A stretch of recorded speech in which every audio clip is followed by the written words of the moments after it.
It's the Penn State Nittany Lions of the Big Ten and the Georgia Bulldogs from the SEC East.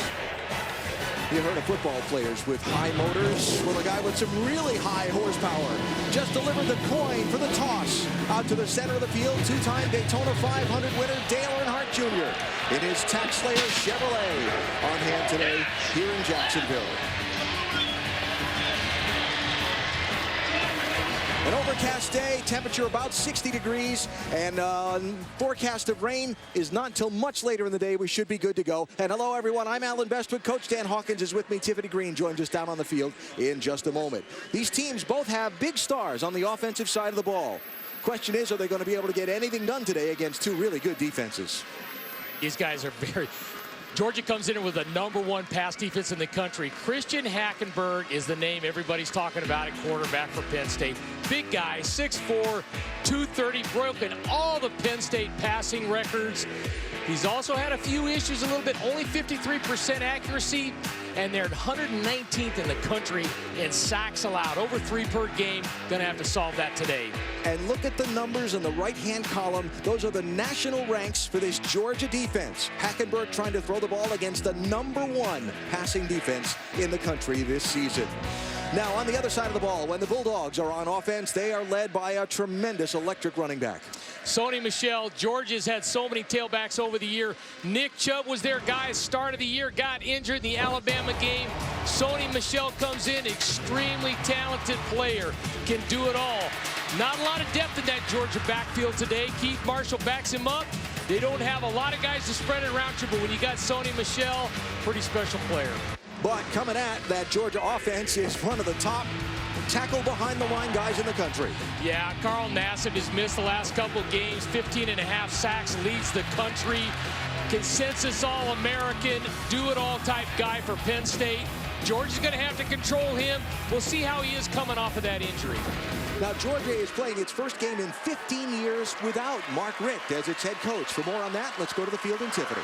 Well, these Georgia coaches didn't have an opportunity to talk with their players between Mark Richt's dismissal and the start of bowl practice. Defensive coordinator Kevin Shearer said, you know, I saw the concern written all over the players' faces. However, that was met with relief once practice got underway. And quite frankly, the players said it was a much-needed distraction. And talking with senior linebacker Jordan Jenkins, he says these last couple of weeks have been the best practices of his entire career. And he says, we've managed with the preparation. Now it's time to get it done on the field. Georgia won the toss. Thank you, Tiffany. Has elected to defer. So Penn State will get the ball first. That is the senior kicker for Georgia, Marshall Morgan, getting ready to tee it up. Brandon Polk is standing 5 yards deep in his end zone for Penn State. Penn State and Georgia, the last time they played was for a national championship. They're playing today in the Tax Slayer Bowl in Jacksonville, and we're underway.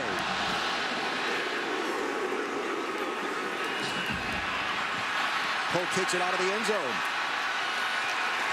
He'll get wrapped up and dropped at about the 17-yard line by Raquan Smith. And a look now at our keys to the game, brought to you by Franklin American Mortgage.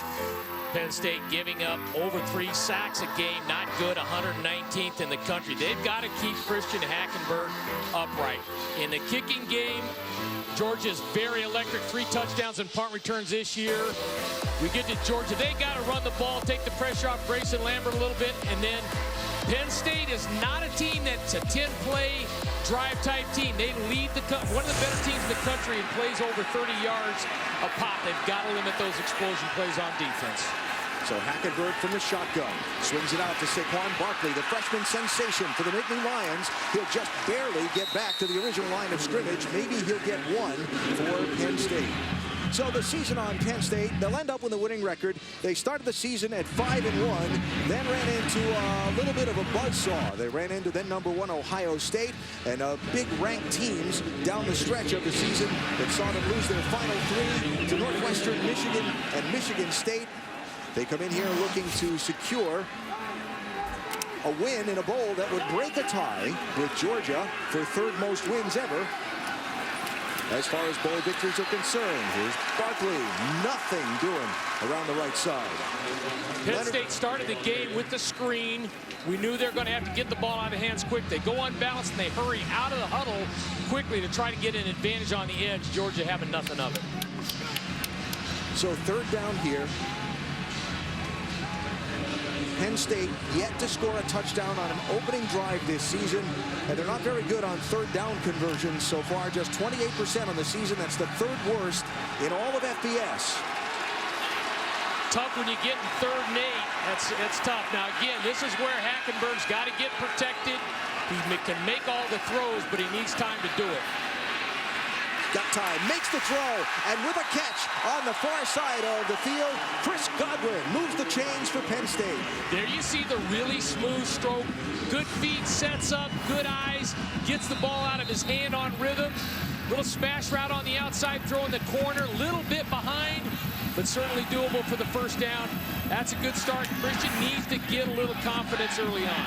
18 yards on the pickup, and so the ball now out for Penn State to the 37-yard line. Hawk, I mentioned that they weren't very good at third down. One thing they are very good at, nationally ranked-wise, is big plays. Hackenberg has another one. First down to Gino Lewis, who's across midfield before Dominic Sanders trips him up. Christian Hackenberg doing a nice job with the internal clock there. Shuffles his feet, moves up in the pocket, but has an idea, can't hang on to it. Look at the nice eyes to the left, coming back, throwing the ball a little bit on the run. So an 18-yard pass completion followed by a 20-yard pass completion to the junior from Wilkes-Barre. And Penn State in business at the Georgia 43.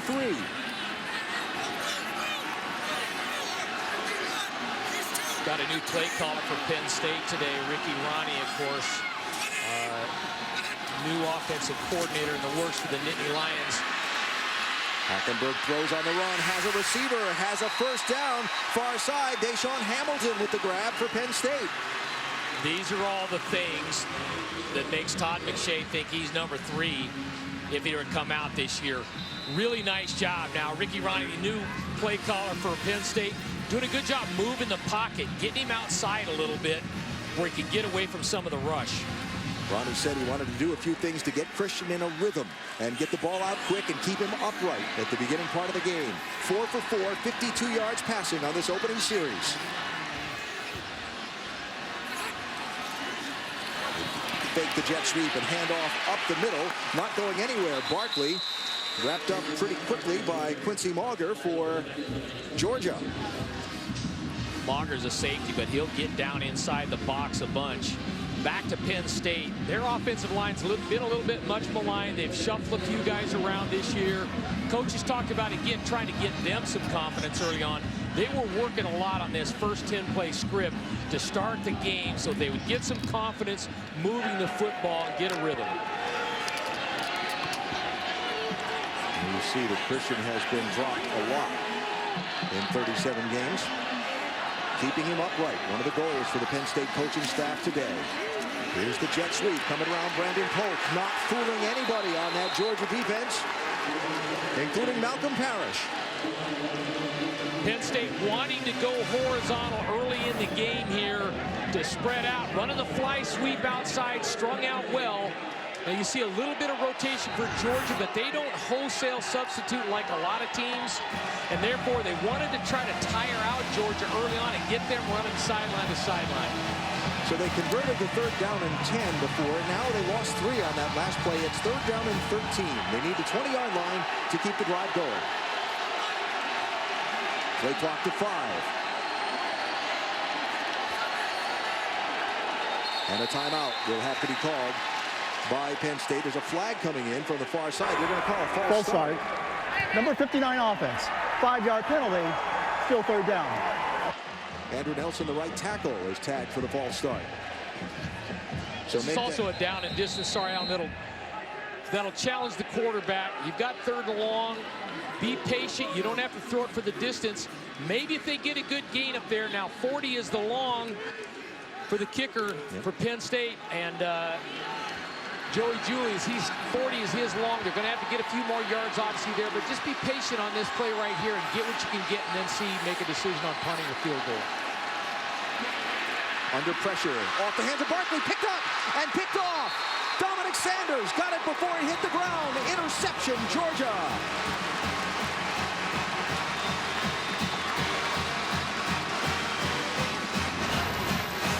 Going to a screen pass out here. Christian Hackenberg, good look off. Maybe a little high, but unfortunately it comes off not in the start that Penn State wanted. How about the one-handed interception?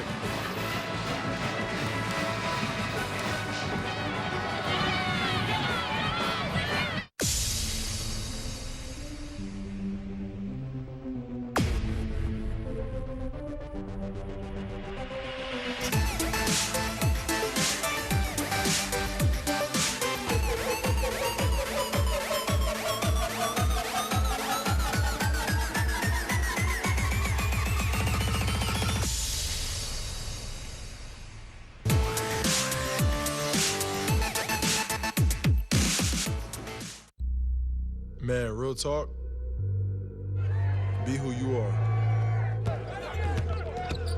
and do what you feel. Because those who mind don't matter. And those who matter, they don't mind at all.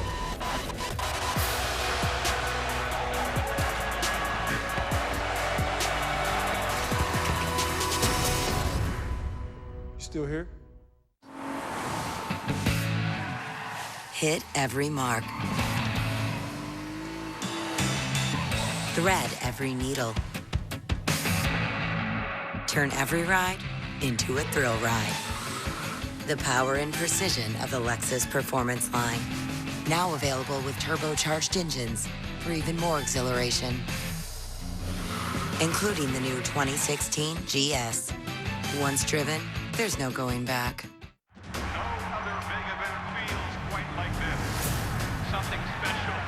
About to occur. The National Championship presented by AT&T, Alabama, Clemson, Monday, January 11th at 8:30 on ESPN.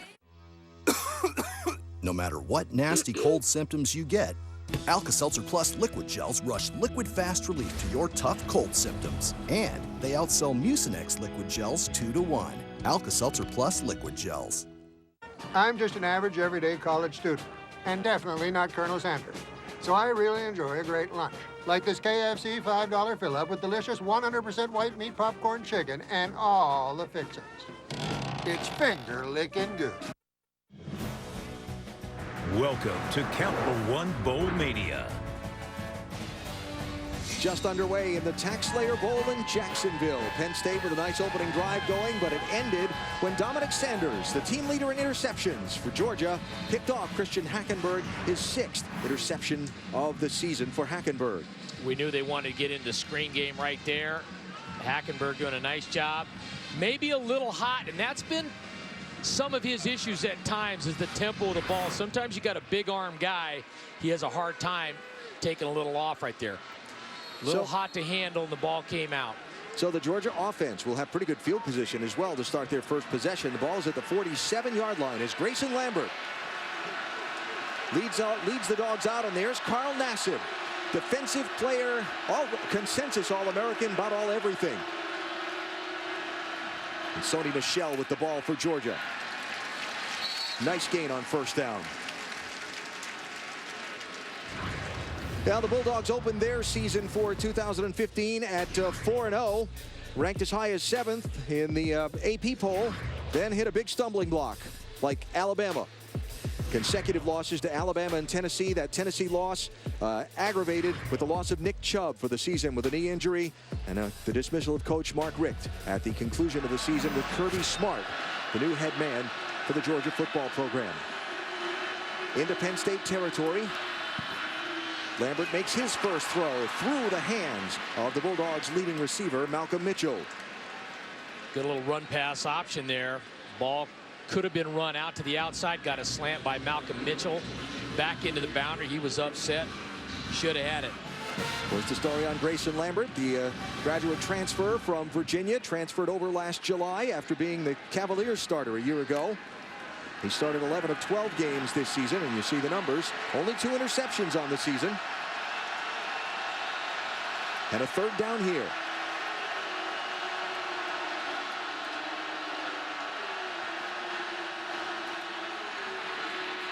Lambert gets it off. He'll have the first down. Mitchell coming back across, popped and dropped in the end by Brandon Polk, but Georgia moves the chains with a 13-yard gain. Grayson Lambert's at his best when he delivers the ball, makes good decisions. They talked about getting the ball to the playmakers. Malcolm Mitchell is one of them. Simple, shallow cross route. Penn State showed pressure on first down, which is a little bit unusual. So coming back with a good shallow cross route, good answer. There's Trevor Williams, the senior from Baltimore, who made the tackle, the other number 10 on Penn State. Terry Godwin, receiver lined up in the Wildcat. Here he comes. But not far.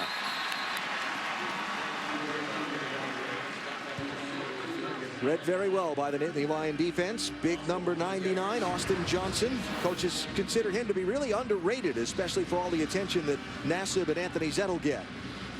Georgia always has a little bit of a Wildcat package. Each game, different guys will be in on it. Expect to see a few other things. Haven't really thrown it a bunch, but Penn State, of course, working on that. So Lambert now back in. Sony Michel is in the slot on the near side.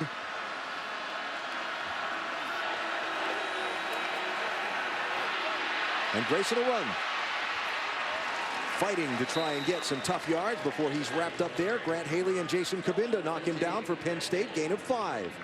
Good decision. He can run a little bit. Penn State drops back into 3 deep, only rushing 4, but this front, 3 of those 4 defenders were all Big Ten players. They've got a salty front up there, but good decision by Grayson Lambert. And that's how he's got to win today. Make good decisions. So 3rd and long. After the Wildcat play, lost some yardage.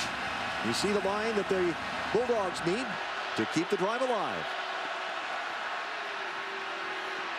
Lambert throws to the outside, and I'm trying to figure out who he was throwing that to, because there wasn't anybody but guys on the bench in those red jerseys.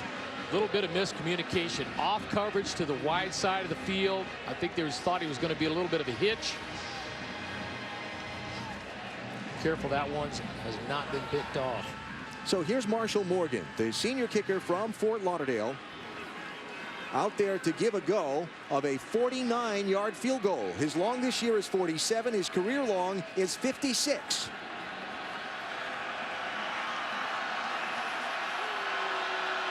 Pretty talented kicker. He's got plenty of leg strength. Wind seems to be, well, that's going to help him, I think. Let the play clock run out.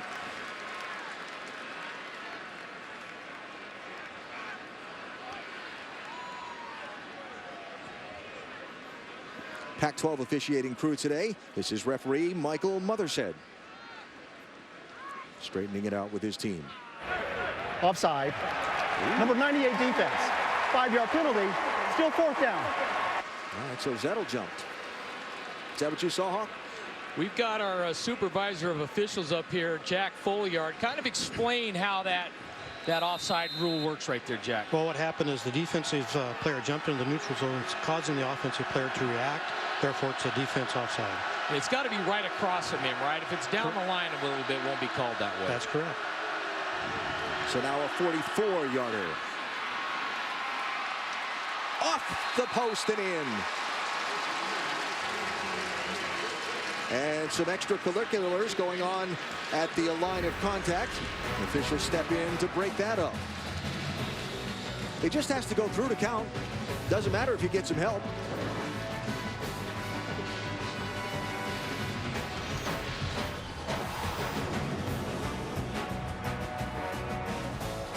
All right, tackles, we're curling left. Guards, you're going left. Center, going left. Wide receivers, you're curling left. All right. Coach, you know we don't always have to go left.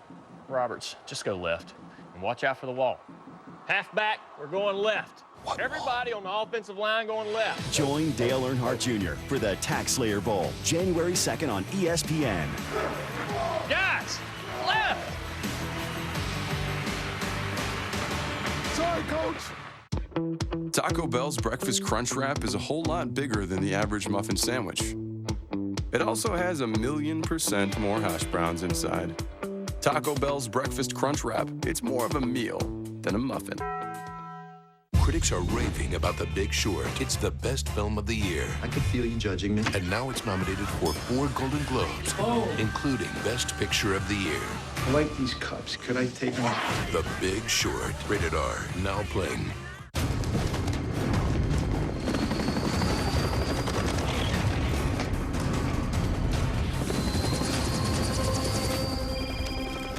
Where are you?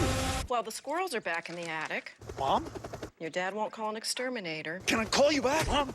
He says it's personal this time. If you're a mom, you call it the worst time. It's what you do. If you want to save 15% or more on car insurance, you switch to Geico. It's what you do. Where are you? It's very loud there.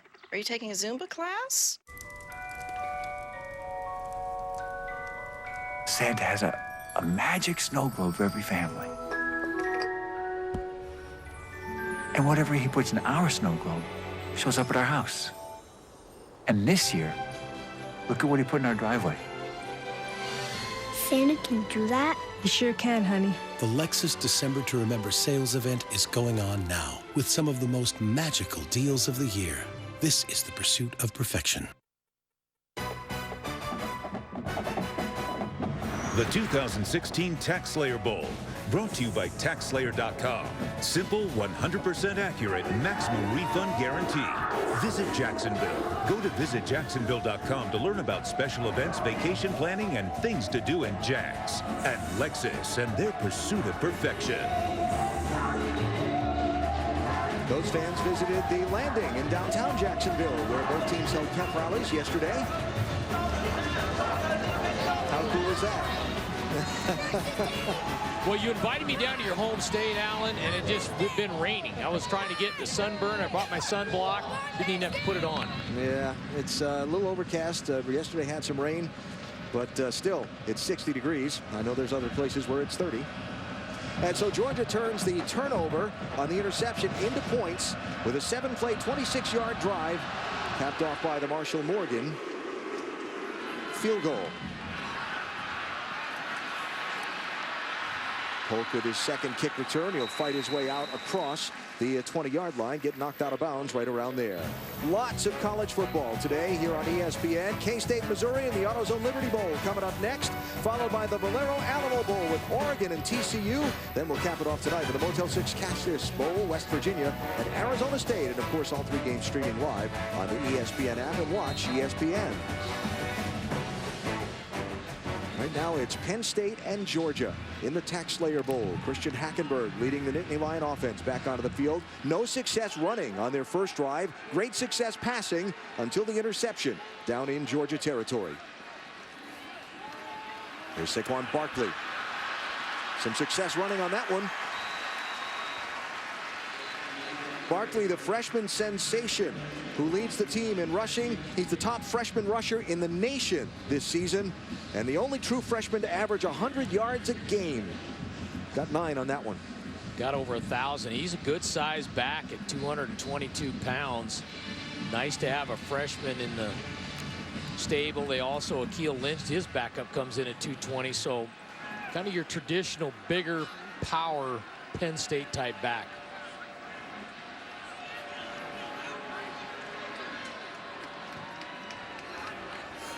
See if they take a shot on 2nd and short. They will. Downfield. Got a receiver with a step and tipped away. A ball a little bit underthrown. Godwin looking for a flag. None forthcoming. Aaron Davis, 35 for Georgia, played that great. Boy, he was right on the back shoulder once he sniffed out the post route. See him get his eyes around playing the ball. Delivered well by Hackenberg. Nothing wrong with the throw. Just a great defensive play. Some of the Georgia fans don't like it. Jack, what do you think? Was that clean? Well, there's a little bit of contact with the right arm, but it's a real bang-bang play that happened very, very quickly. So I think it's a good pass. So now 3rd and 1.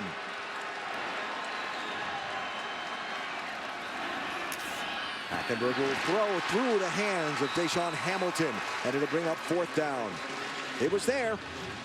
Nice throw again. Sometimes we're not down there on the field. The velocity issues sometimes with the quarterback. Maybe that's the thing. This is the 2nd drop he's had that was certainly catchable. Maybe we need some thicker gloves by those receivers. You can see Coach Franklin there just a little dismayed. So Daniel Pasquarello will come on to punt for Penn State. The return game, something that Penn State was afraid of. Georgia, one of the best. They've got 3 punt returns for touchdowns this season. Not on that one. Grant Haley down quickly to make the stop. It'll be Georgia's ball, leading 3-0.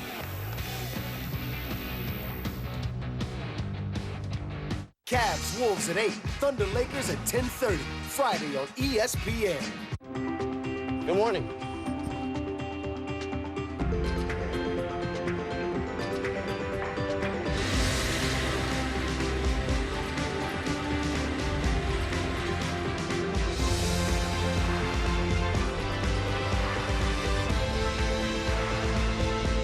Okay, let's take a look at plans for the new production line. Over here we have a lot.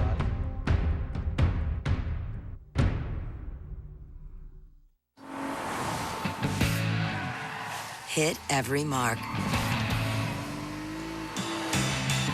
Thread every needle.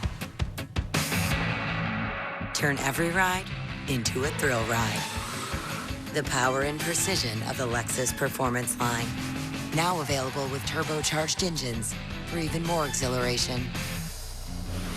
Including the new 2016 GS. Once driven, there's no going back. I have no technical background, I have no design background, and I was able actually to design a product that had that luxury feel and that didn't break the bank. So when anyone talks to me, hand them my Vistaprint business card, that business card, when I make a connection with someone, has to be phenomenal. It has to be elegant and invoke all the things that Diamond stands for. A great business card should be simple to create. With Vistaprint, it is. Try 500 business cards starting at just $9.99. Enter promo code TV500 at Vistaprint.com.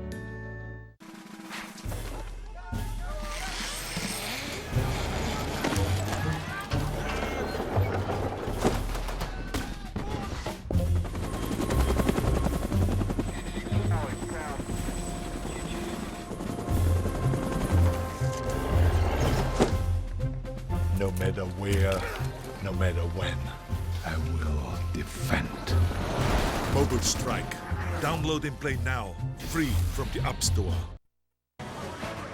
Welcome back to the TaxSlayer Bowl in Jacksonville. I'm joined by Dale Earnhardt Jr., the driver of the TaxSlayer.com number 88 Chevy. And while most folks just show up to the game, you decide to pull up in style. How much fun is it to be a part of the bowl and doing the coin toss? It is a lot of fun. It's, you know, to drive a car out onto the field is pretty unique. You don't get to do that every day. And just to be here and understand, you know, the atmosphere. We've been to this TaxSlayer game for several years, and you get different teams, different fan bases, a different energy every time.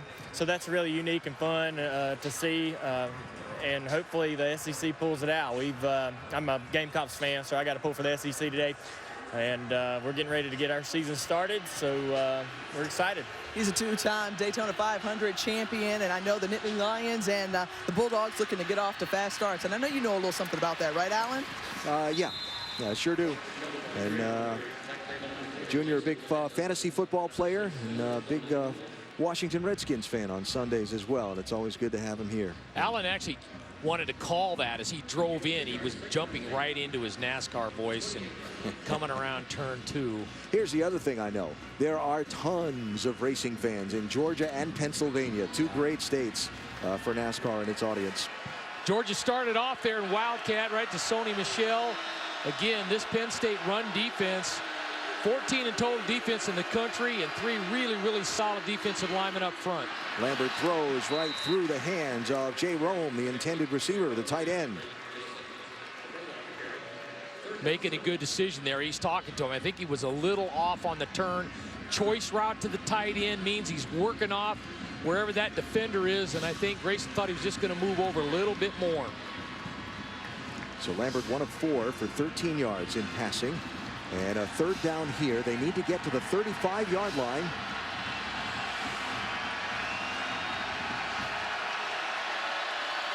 They have also not been great this year, converting third downs at just a 29% rate. Penn State trying to bring some heat. Lambert has time, throws, tipped, and almost intercepted. Pass thrown in the direction of Malcolm Mitchell. John Reed had the ball go in and out. Reed making the nice defensive play.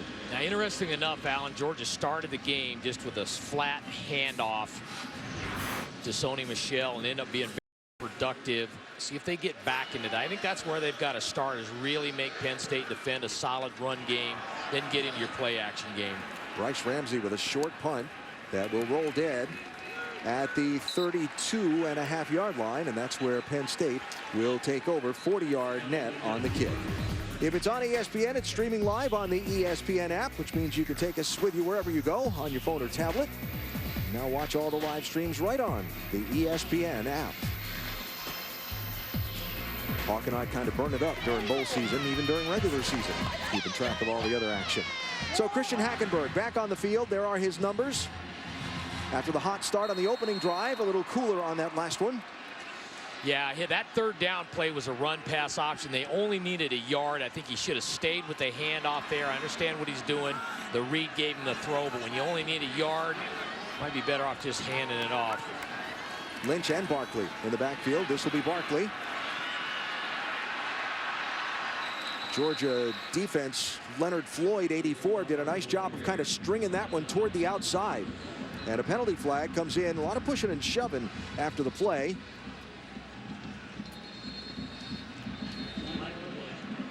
Safety Quincy Mauger for Georgia, doing a nice job playing down in the box a lot, really instrumental in the run game. See if they can take advantage of that again, try to get over the top, play action.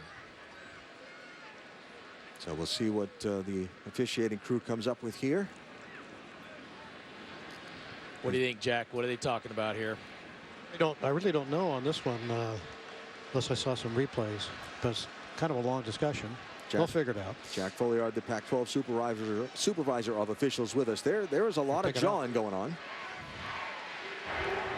After the play, unsportsmanlike conduct, number 6, defense. 15-yard penalty. That's an automatic first down. That's a first unsportsmanlike conduct foul for number 6. It's Natrez Patrick, the freshman from Atlanta, one of the middle linebackers for interim Georgia head coach Brian McClendon.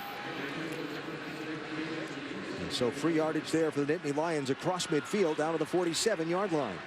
You can see freshmen on there. This is another team that's played a lot of young guys. I think they said they had 19 freshmen playing a bunch early in the year. Ball start. Number 11 offense. 5-yard penalty. Still first down. Tight end Brent Wilkerson there.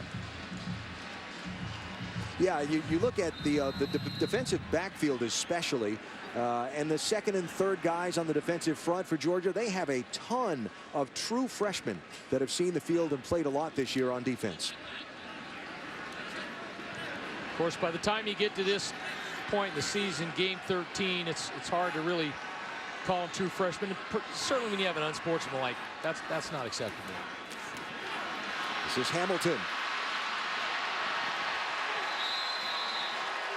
Down to the 40-yard line. Nice 12-yard pickup for the redshirt sophomore from Fredericksburg, Virginia. Yeah, went to the quick screen early in this game. We knew they wanted to screen a bunch, again, to keep the pressure off of Hackenberg, and so far, so good. No sacks. We do have the one interception that came off the tip screen ball, but doing a nice job. Moving the pocket, 3-step screen game. Keep that jersey number 14 wants to stay wide all day long. See Christian Hackenberg pointing out the Mike Backer direct and protection.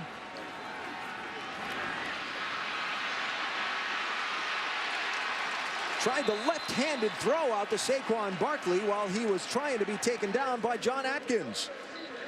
Did you see that? He popped the ball to his left hand and tried to throw it. Well, this is a competitive guy. Now the pocket breaks down. We talked about his internal clock. Right here now, again, he's not going to make a living with his legs. Just get the ball out, throw it away. Again, you don't want to take a sack. You don't want to get hurt. You don't want to throw an interception. You're still third and manageable, and they've got to get a few more yards here for the field goal. But you're certainly probably in a situation where Coach Franklin, if you get something positive here, go for it on 4th down. Play clock running down.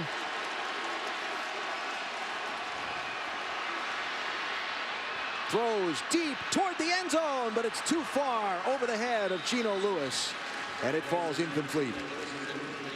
This is what the Georgia coaches were talking about. Kevin Shear, the defensive coordinator for this game, the explosion plays. Now, again, you got 3rd and about 3. Can you run it and get close and then maybe go for it again? Gets knocked down there. Leonard Floyd, really explosive player. Second in the SEC, or second team SEC player. He's a guy that Penn State was very concerned about. They kept saying 84, 84. All the coaches were talking about number 84. So now another one of those Australian punters, Daniel Pasquarello, will try to pin Georgia's offense deep. Ball will bounce at the 15 and take a Nittany Lion roll inside the 5. And Georgia will start this possession from about the 4-yard line, a 36-yard kick. Let's check in the studio for the first time today, and Adnan Virk.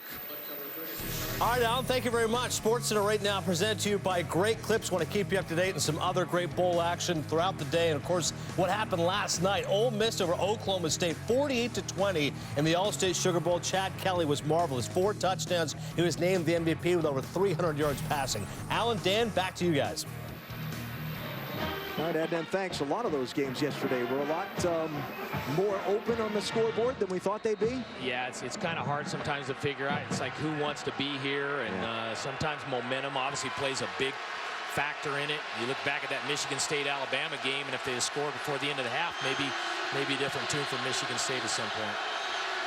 So here's Grayson Lambert and the Georgia offense from their own 5, and Sony Michel will make it. Check that. That's not Michel. That's Keith Marshall in the game, and he'll get 5 on that one. There's Marshall, the senior from Raleigh, North Carolina, who's missed most of the last 2 years injured for Georgia. And even though he has another year of eligibility coming, he said that this will be his last collegiate game, and he's going to go out for a try at the NFL after today. You know, when Todd Gurley was there, they used to call him, Gershel, and really the two-headed monster was phenomenal. You got to feel bad for a kid like that and proud of a kid like that. He's had so many injuries that have derailed him throughout his career, and yet here he is, still back in it, rehabbing, getting after it after all the adversity. He'll have it again. Nice secondary hit coming up from the back by Grant Haley to keep him from going forward. There's Haley, 15, the sophomore from Atlanta, who is from Georgia. So going against the team he probably had an eye on as a kid. James Franklin, the head coach for Penn State, has obviously seen the SEC when he was at Vandy. He said, this is a very good offensive line. It's not as big as a normal Georgia team.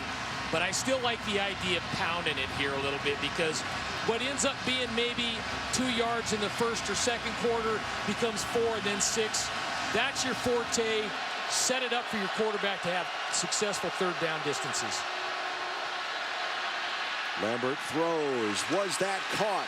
Malcolm Mitchell. They'll say incomplete. He had 2 hands on it, but it was away from his body and knocked away before he was able to pull it in. Yeah, he did. I thought he was going to make a spectacular catch. He's had some uncharacteristic drops, running a simple slant route right here, faking the bubble screen outside. Yeah, ball comes down. Great defensive play there. Getting the ball out would have taken a phenomenal effort by Malcolm Mitchell.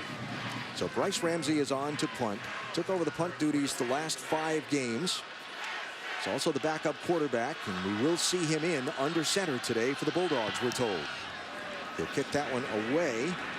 Fair catch signaled for and made at the 46-yard line by Greg Garrity. That name Garrity will come up when we talk about the only other time that Penn State and Georgia have met on the football field. It was January 1st, 1983 in the Sugar Bowl. Penn State number 2 at the time, Georgia number 1.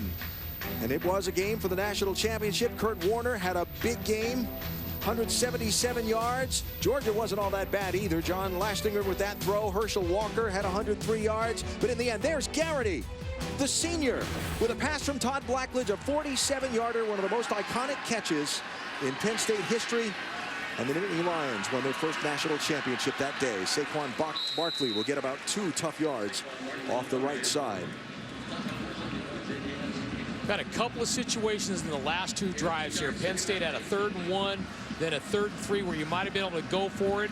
I think they still need to be patient with that running game. Saquon Barkley, let him do his thing. He's a 1,000-yard rusher. Give him some opportunities.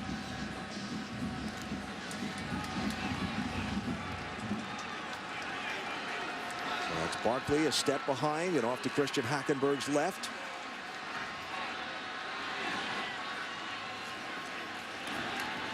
He'll have the ball. Will not get anything. Maybe a half yard, maybe. And it'll set up third down.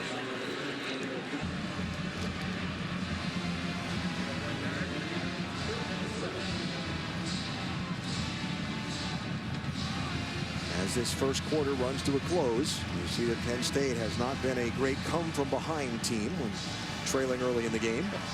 They just, let's face it, let's be honest, it's the elephant in the room, right? Yeah. They have not been great on offense. Neither one of these teams.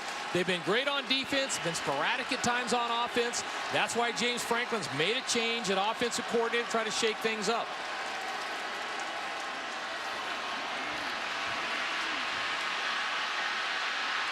Hackenberg will run, but he'll step out of bounds shy of the line to gain. And with 1 second left in this first quarter, it will bring up a fourth down situation for the Nittany Lions. You can see there he runs okay. That's not where he's going to make his living. Again, I like what Ricky Rahne and Coach Franklin are doing, moving the pocket around. They've changed the launch point, which is important.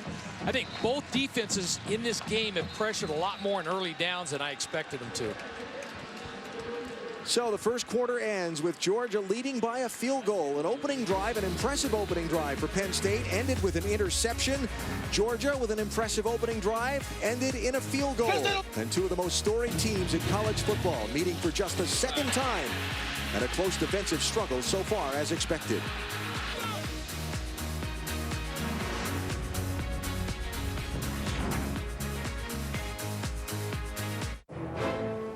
Florida.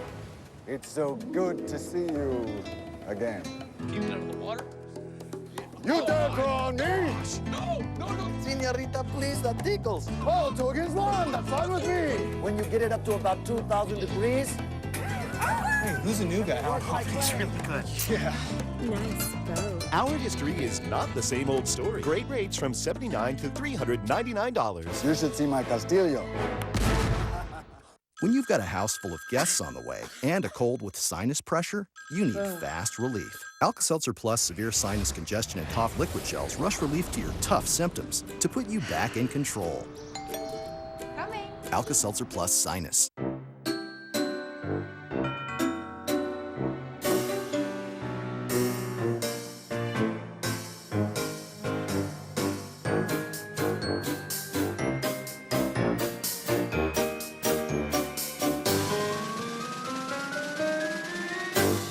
Every game day begins somewhere.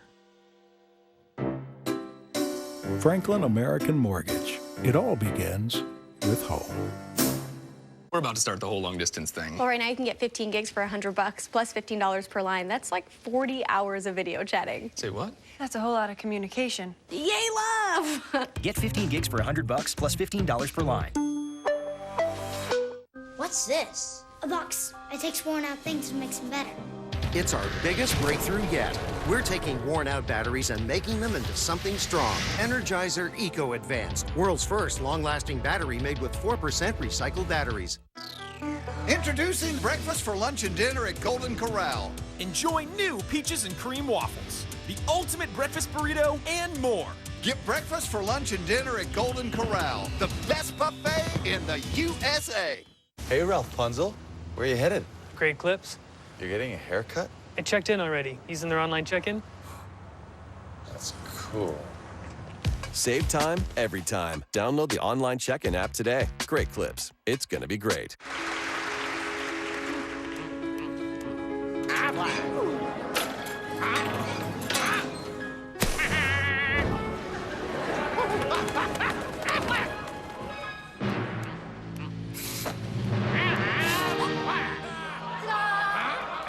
He's not a very good magician. Well, he paid my claim in just one day. One day? What does he do? In just one day, we process, approve, and pay. One-day pay, only from Aflac. A cold can make you miserable. Luckily, Alka-Seltzer Plus Cold and Cough Liquid Gels rush liquid fast relief to your tough cold symptoms. Fast, powerful liquid gels from Alka-Seltzer Plus.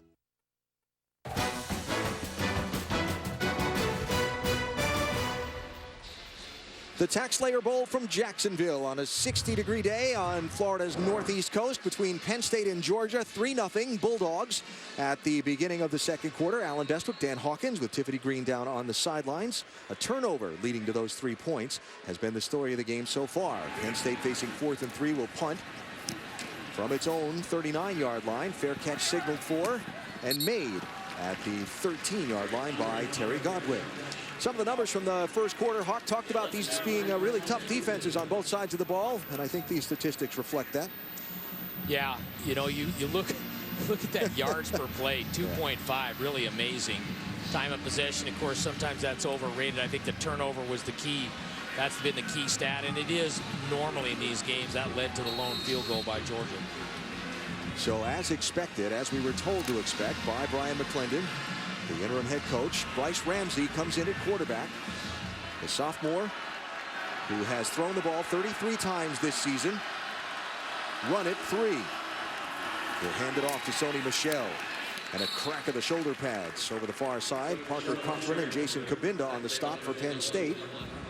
So Bryce Ramsey played in 9 games this year. He's been the punter for the last 5, as I mentioned before. He's got 4 career touchdown passes, 1 this year. You'll remember he played the second half of the Bulldogs bowl game a year ago up in Charlotte in the Belk Bowl after the starter then, Hudson Mason, was injured. Had Bryce in the Nike Combines. I really liked him. You know, sometimes it's interesting for a guy whether he gets off on a good note or not. I think he's probably not had the career that most Bulldogs would want, but I think he's a pretty talented player if he can just catch a groove. He's going to throw that one too high and over the head of Terry Godwin.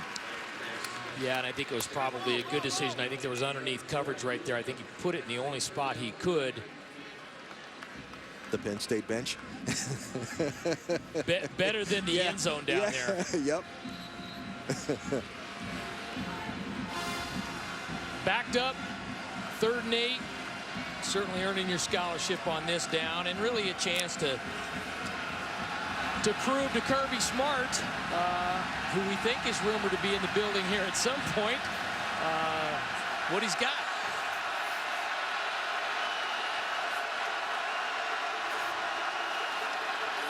Going to hand it to Sony Michel, who's going to have the first down and more. All the way out to the 43-yard line for Sony Michel. 28 yards. There's one way to get your 3rd and 8. Had him schemed up. See there, 2 pullers going out left. That's a tendency chart. They knew what they were going to get on 3rd and long. That's a coaching strategy decision. Big play, big call for 3rd and 8. Not going to see too many runs in that situation. So they'll spot the ball at the 42. Keith Marshall now, the setback as Michel goes for a breather.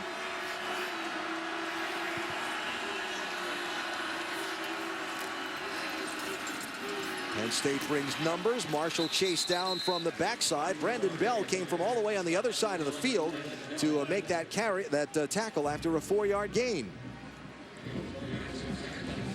Penn State is running a decent amount of zone blitz.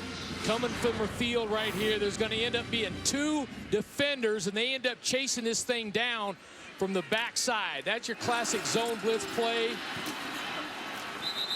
Tough because you've got the defense all angling in that direction.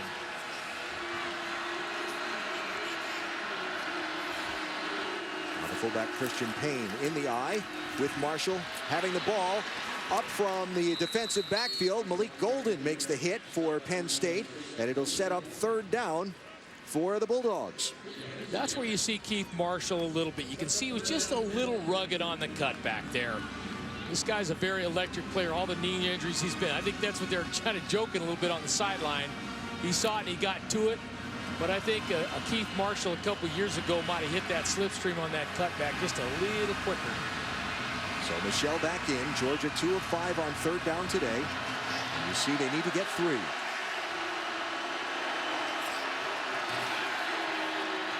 A throw near side, stretching to try and get it, but they'll mark him on the sideline shy of the line to gain. Jeb Blazevich, the tight end. But they're going to come up short. It'll be 4th, and it looks like 1.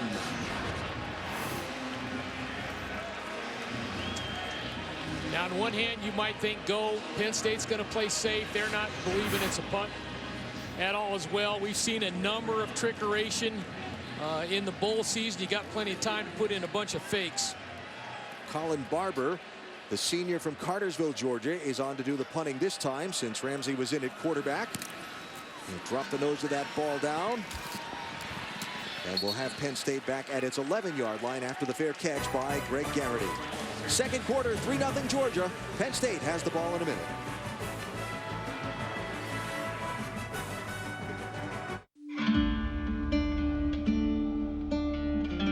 Do you really think that's a good idea? If everyone jumped off a cliff, would you do it too? You'll lose interest. It's just a phase. It hurts me more than it hurts you. Where are your manners? Were you raised by wolves? You're gonna give me a heart attack. When you have kids, you'll understand. This is the life of a rebel. Sorry, Mom. Being a gamer can be a profession. Phil! Oh. Hey, man. Hey, Peter. Oh. Joanne? Is that you? It's me. You don't look a day over 70, am I right? If you're Peter Pan, you stay young forever. It's what you do. If you want to save 15% or more on car insurance, you switch to Geico. Feel so young. It's what you do. You make me feel so spring has sprung. Kyrie Irving. Clearly, he's the X factor on this Cavaliers team. The X factor is back.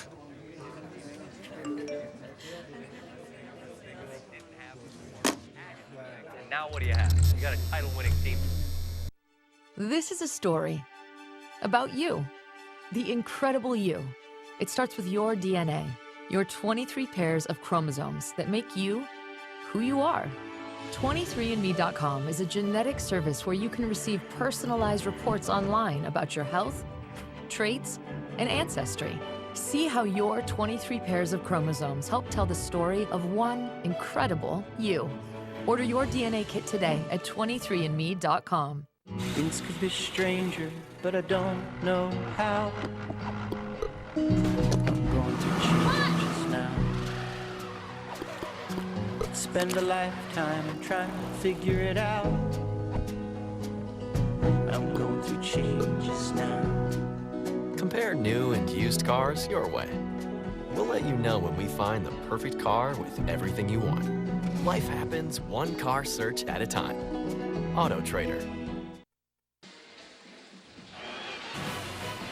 So now we know who's going to play in the College Football Playoff National Championship game presented by AT&T. It's Heisman Trophy winner Derrick Henry and the Alabama Crimson Tide against the undefeated Clemson Tigers led by Deshaun Watson. Monday, January 11th at 8:30 on ESPN, streaming live on Watch ESPN and the ESPN app. And as we take a look at the hot topics around college football, brought to you by Outback Steakhouse, nothing hotter than the two teams to play for a national championship. And you look at some of the numbers and how they compare in overall rankings through this season. How do you see that one shaping up? I think it's going to be a whale of a game. How about Jake Coker stepping up the other night? Now, Michigan State, give them credit, boy. They came downhill and stopped Derrick Henry, but Jake Coker had himself a game. So Penn State from its 11-yard line with Christian Hackenberg to throw on first down.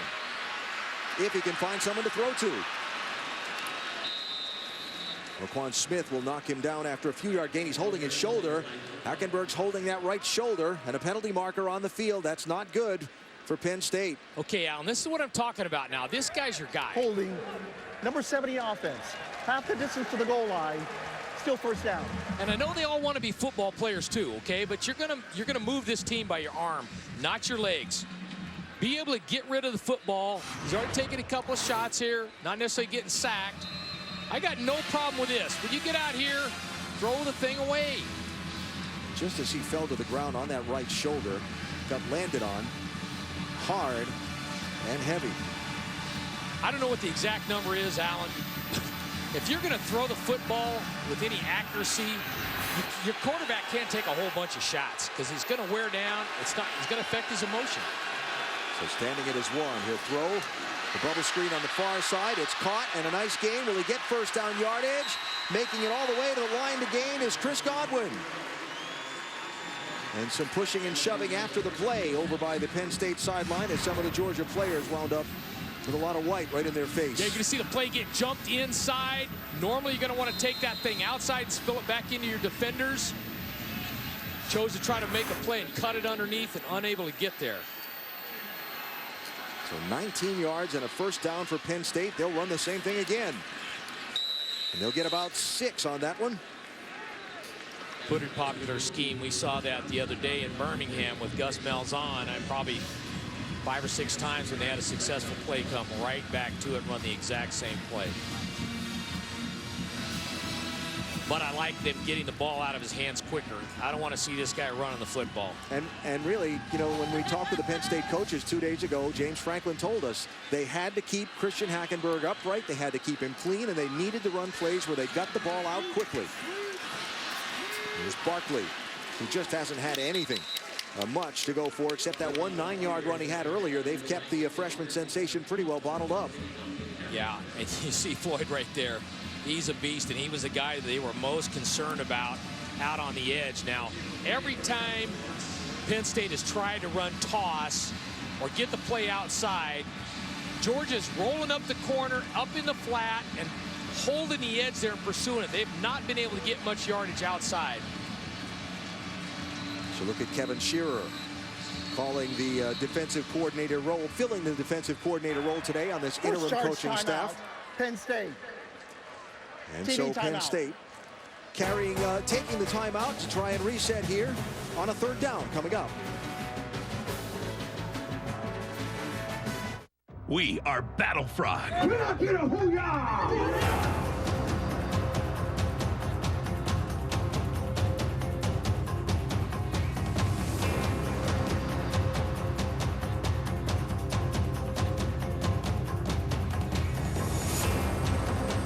Battling is believing. San Diego, Phoenix, Los Angeles, San Francisco. BattleFrogSeries.com. Coming soon near you. Battlefrog. Gotta live it. I'm just an average, everyday college student, and definitely not Colonel Sanders. So I really enjoy a great lunch, like this KFC $5 fill-up with delicious 100% white meat popcorn chicken and all the fixings. It's finger-licking good. No matter what nasty cold symptoms you get, Alka-Seltzer Plus liquid gels rush liquid fast relief to your tough cold symptoms. And they outsell Mucinex liquid gels 2 to 1. Alka-Seltzer Plus liquid gels. It's a calling, a love affair, a quest,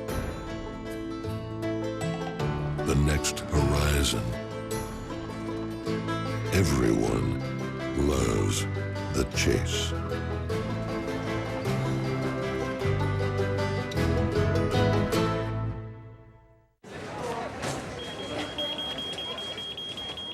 Sir, can you step aside? Sir? Come on, you know who I am. Progressive Insurance. I save people an average of over $500 when they switch. Did you pack your own bags? Oh, right, the Name Your Price tool. It shows people policy options to help fit their budget. Crazy that a big shot like me would pack his own bags, right? So, do I have the right to remain handsome? Wait. Uh-oh. The 2016 Tax Slayer Bowl, brought to you by Florida's historic coast, St. Augustine, Ponte Vedra, and the beaches. Quicksilver from Capital One. Earn unlimited 1.5% cash back every purchase every day. And Ram Trucks. Guts, glory, Ram. Part of the Tax Slayer Bowl Week experience for Georgia and Penn State, visiting Navy Station Mayport, one of 3 major naval installations in this area, home of the Navy's 4th Fleet. I'll tell you what, when you drive down the road where you go along the ocean and you're able to see that naval station alongside, there's a lot of big hardware over there. Pretty impressive. It is. So that's the backup quarterback, Trace McSorley, the redshirt freshman from Ashburn, Virginia, warming up, though Christian Hackenberg stays in the game, received some attention for a while by the Penn State medical staff during that timeout, but fires that one complete. It's Chris Godwin, 30-yard line and more.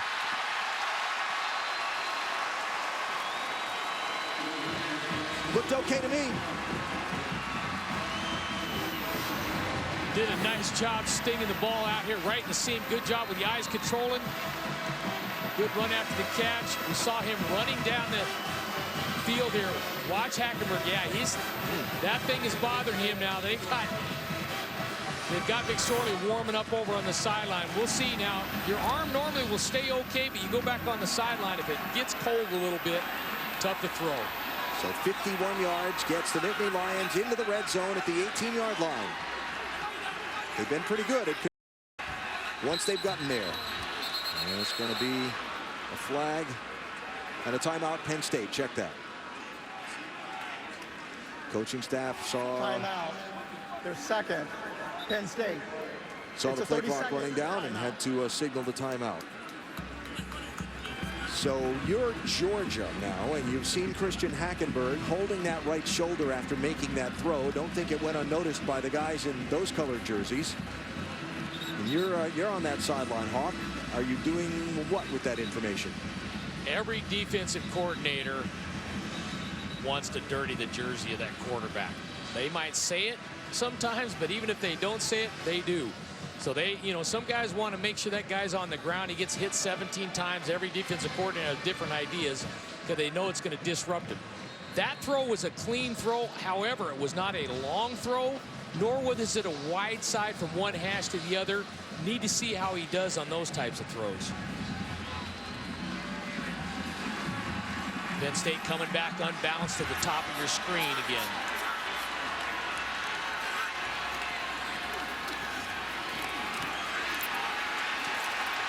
Barkley just got nothing. Met nicely in the backfield by Jake Gaines, the captain, the senior from Chelsea, Alabama, starred for UAB for the last couple of years. And then when their football program went away, they brought him over to Georgia. Can a guy from Conference USA do something in the SEC? Yeah, he can. Yeah. He's their leading tackler. He also has 2 interceptions. Did a nice job reading the guard pull. You saw both linebackers very disciplined, sitting there, guard pull filled nicely. So a loss of 1. And we'll get another look at that Hackenberg shoulder here. Fires through the hands, falls to the ground. In and out of the hands of Kyle Carter, the tight end, and that was in the air for a dangerously long time. Again, it's another ball. You see his shoulder right there. It's bothering. They're gonna bring him out. Yep. He kind of sidearmed that ball. But again, I think a lot of those shorter throws, he puts a little sting on it. See right there, a little high as well. So Trace McSorley, the redshirt freshman, comes in. He's appeared in 6 games this year. He was 5 for 8 for 39 yards in the Michigan State game. And he comes in facing a 3rd down and 11 with the play clock at 2. And a safe play call to just keep it. I don't know. You just lost safe, maybe. Yeah. You lost your starting quarterback with his shoulder, and your backup comes in. You're going to run him on lead play. Whew. Safe in terms of keeping possession of the ball and giving your field goal kicker a shot to tie the game, but not safe when those big 270-pound Georgia defensive backs are banging on him. As you see Hackenberg heading to the Penn State locker room, which is around the opposite side of the field from where their bench is.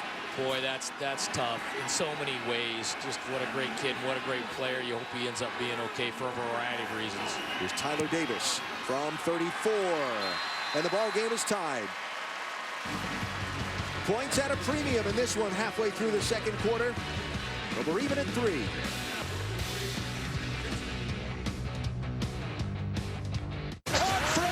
you kidding me?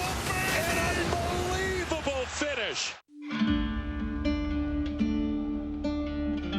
Do you really think that's a good idea? If everyone jumped off a cliff, would you do it too? You'll lose interest. It's just a phase. It hurts me more than it hurts you. Where are your manners? Were you raised by wolves? You're gonna give me a heart attack. When you have kids, you'll understand. This is the life of a rebel. Sorry, Mom. Want a free pizza from Domino's? Well, just have some game nights, late nights, and bro time. With Domino's new Piece of the Pie rewards, you can earn a free pizza after just 6 online orders of $10 or more. Whoa! So, keep having dance-offs, pizza cakes, and hot dates. You'll have a free pizza in no time. Sign up to get your piece of the pie at Domino's.com. I have no technical background, I have no design background, and I was able actually to design a product that had that luxury feel and that didn't break the bank. So when anyone talks to me, hand them my Vistaprint business card, that business card, when I make a connection with someone, has to be phenomenal. It has to be elegant and invoke all the things that Diamond stands for.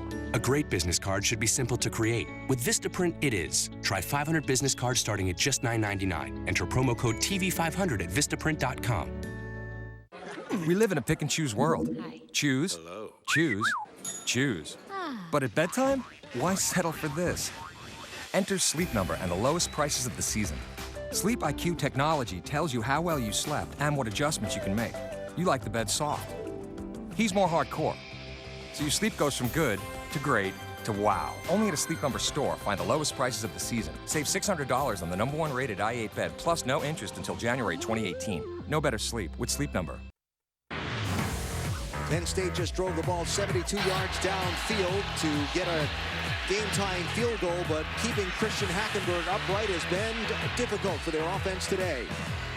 And this was a key play. Watch big number 94. That's 276-pound Michael Barnett, who lands and forces that right shoulder into the ground for Hackenberg, who's now gone to the Penn State locker room midway through this second quarter.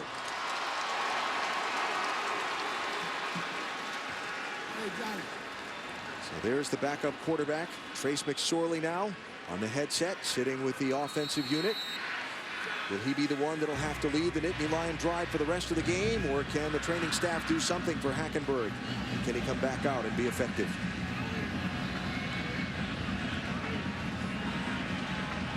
Keith Marshall standing back deep, along with Reggie Davis. The kick will go short. And Georgia will start at the 28-yard line. Check downstairs with Tiffany. Well, after that possession, Trace McSorley came back to the sideline. All of his teammates huddled around him saying, you know what, look, guy, you got this. You got to take control. Saquon Barkley looked into his eyes and said, we got a lot of fire under this team. We got to get it going. And Trace McSorley decided to get back up himself and walk over, hand slapping all of his teammates saying, I got this, y'all. I got this. Well, it's on his shoulders now. There are fouls on both teams. Unsportsmanlike conduct, number 10 of the kicking team. Unsportsmanlike conduct, number 23 of the kicking team. Those fouls will cancel. That will count as the first unsportsmanlike conduct foul for number 10 and number 23. Little bit of a chippy edge in this game from time to time. We knew the coaches wanted to keep the ball away from return. You see we got a little hand fight going on there. So the Georgia offense. Good job by the officials getting it under control, though. Back on the field, Grayson Lambert back at quarterback. Sony Michel sees the fake, and it's McKenzie with a first down and more. Had one man to beat, and he got tracked down by Brandon Bell, but not before he has a massive gain and the ball across midfield. Nice little reverse to start the series. They talked about just getting the ball in their playmakers' hands. This guy's got speed, straight line speed. Hand him the fly sweep, reverse, short screens, deep balls, whatever it is. Just get the ball to your guys that can make plays. Georgia's had a 28-yard run from Sony Michel. That one went for 26. By McKenzie, and other than that, they've had nothing on the ground.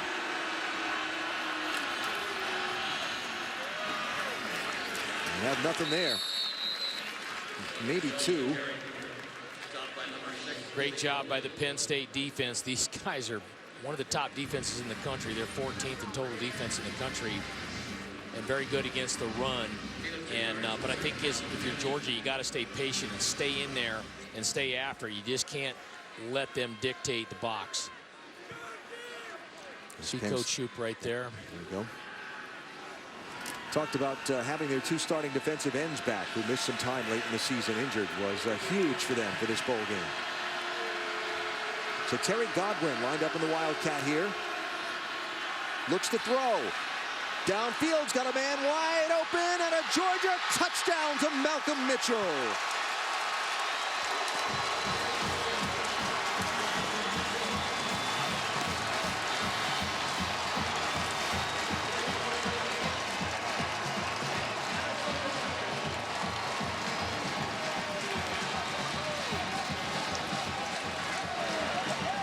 You see a little bit of everything in a bowl game. They had not thrown the ball much, but you're going to see double post routes out here. Going down the seam, they're going to end up throwing the ball. He runs out right, double post. Nice scheme. Now, Coach Shute said they had not thrown it much, but they'd been working on it, so I'm sure he wasn't happy that they end up going Wildcat, throwing a long bomb for a touchdown, because no, they worked against it. Point after good, and Georgia goes up by a touchdown. As Terry Godwin throws it deep, Malcolm Mitchell with his 5th TD reception of the year.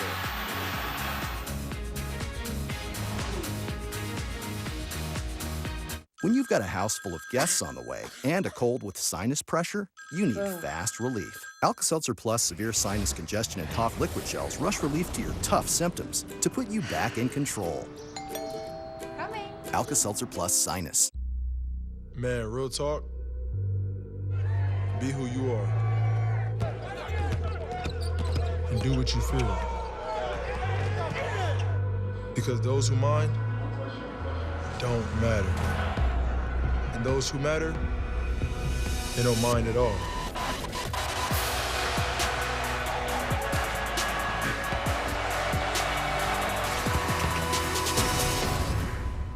Still here? Red 97! Set! Red 97! Did you say 97? Yes. You know, that reminds me of Geico's 97% customer satisfaction rating. 97%? Helped by Geico's fast and friendly claim service.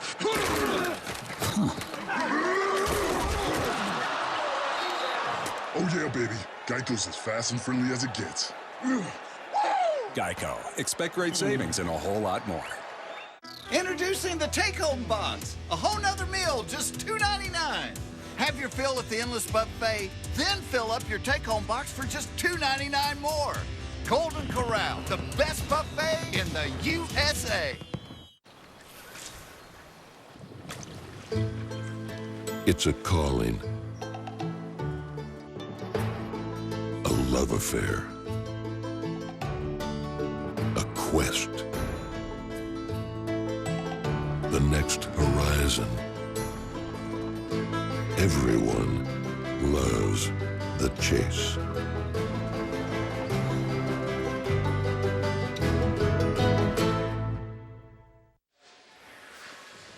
It's the final weekend of the NFL regular season. Kick off your morning with us on ESPN, 10 a.m. Eastern, NFL Insiders Sunday edition has injury news and early breaking stories. Then at 11, Sunday NFL Countdown. Boomer, the boys, Wendy, take you right up to kickoff. It's also, of course, streaming live on Watch ESPN and the ESPN app. Jacksonville Jaguars, whose home field this is, playing at Houston on the final weekend of the regular season. So a 3-play, 72-yard drive capped by the 44-yard touchdown pass from Godwin to Mitchell. And suddenly Georgia running up its offensive total pretty quickly from what it had been for a good bit. Well, if you're going to have somebody throw a pass, it's not the quarterback. It's probably the guy that got drafted in baseball. Yeah, that's true.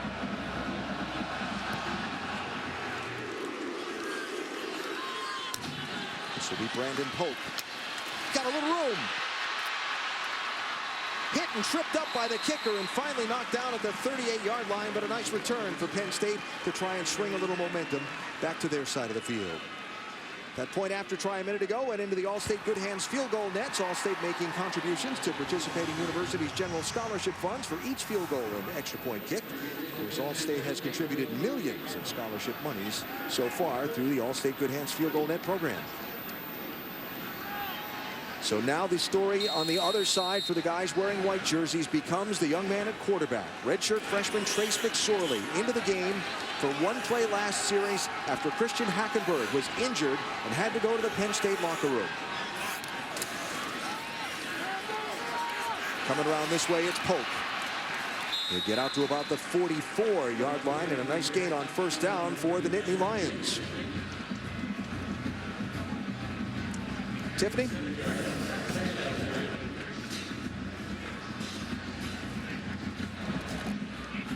All right, we'll check back with Tiffany in just a second. Believe she's getting us an update on Christian Hackenberg. First pass from McSorley to the near side again to Polk.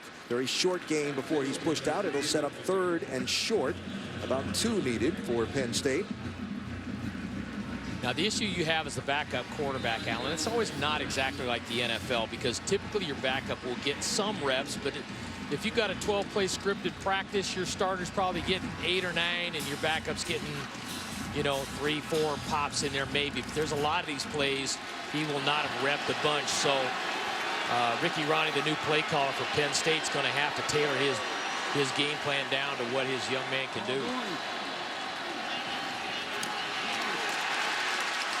Ball will fall incomplete. It was batted as he threw it by Rico McGraw for Georgia, and it'll bring up 4th down, and the Penn State kicking unit comes onto the field. Been a lot of defensive backs involved at the line of scrimmage for the Georgia defense. Now, when Christian Hackenberg was in the game, he did hit the seam route, but at some point you're going to have to go play action, throw the ball over the top to keep these DBs from playing up around line of scrimmage. Isaiah McKenzie, the SEC active leader in punt returns for touchdowns, has 4 in his career. Gonna run the fake. Not gonna get it. Evan Schwan tried to get the 2 yards around the far side, but Malcolm Parrish had it sniffed out. What a nice play. Again, I've seen a lot of fakes in this bowl season. Going to snap it back here. It's going to end up being fake run out here. You're going to see Parrish playing off the block, come running downhill. That's a pretty good tackle on a big man. Needed one more white shirt out there. One more white hat. Hey, if you're James Franklin, you got to take a few chances in this game. Especially you got your backup quarterback. You're not that prolific on offense anyway. You got a good defense.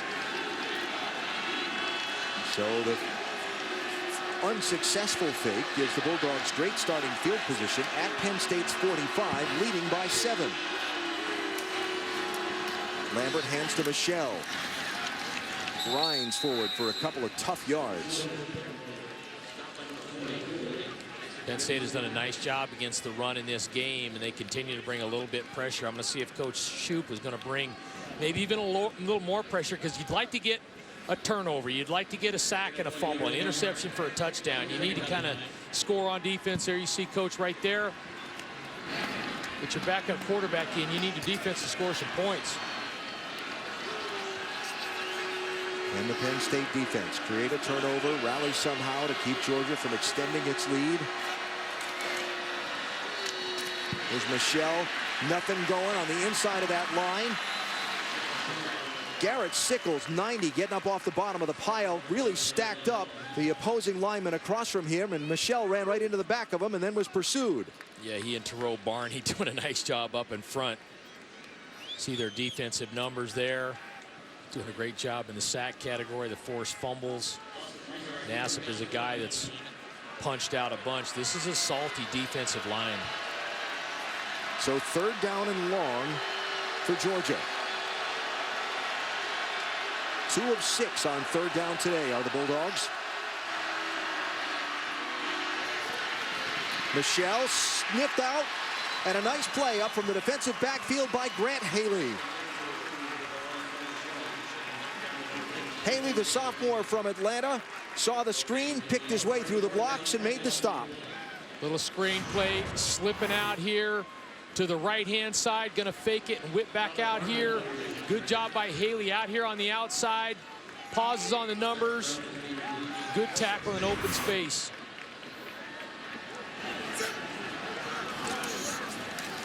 So Colin Barber, who's kind of become the pooch punt specialist, kicks it.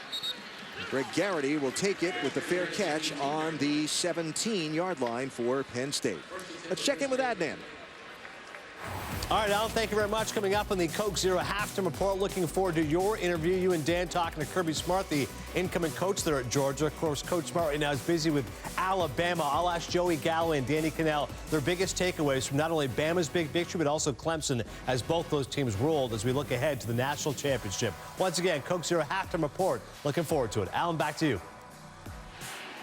Yeah, Dan, I don't know who's busier, you or Coach Smart. Well, definitely Coach Smart. He's not sleeping very much, I guarantee you. Here's Barkley, no gain on first down.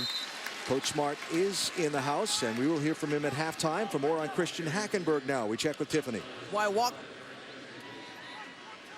can confirm that Christian Hackenberg has been taken back to the x-ray room, and he has gotten x-rays. We can confirm that. We are unsure if it's a return at this point. It is doubtful, but he was taken back to the locker room for x-rays on that right shoulder. All right, Tiffany, thanks. So the pressure falls on Trace McSorley to try and lead Penn State to a bowl win. He'll keep this one. He'll get chased down by Leonard Floyd, the team leader in tackles for loss and sacks for Georgia. Have a short gain and set up third down and long. 6'4", 230. Leonard Floyd really inactive. Watch him step down inside and still be able to get back outside and make this play.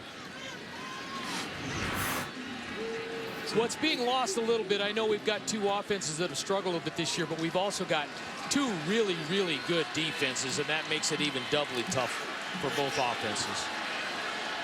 So 2 for 8 on third down today for Penn State. McSorley's going to pull that one down, and he's going to get wrapped up by Lorenzo Carter.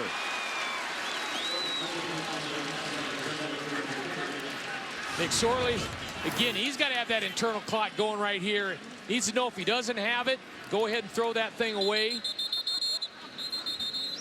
Timeout, Georgia. 2 minutes to go in this half, trying to preserve a little time. Really awesome time management. Using your timeouts here. Got a chance to score right before half. Interim head coach Brian McClendon leading this Georgia effort today. McClendon already has his future plans set. A number of the others on this Georgia coaching staff don't.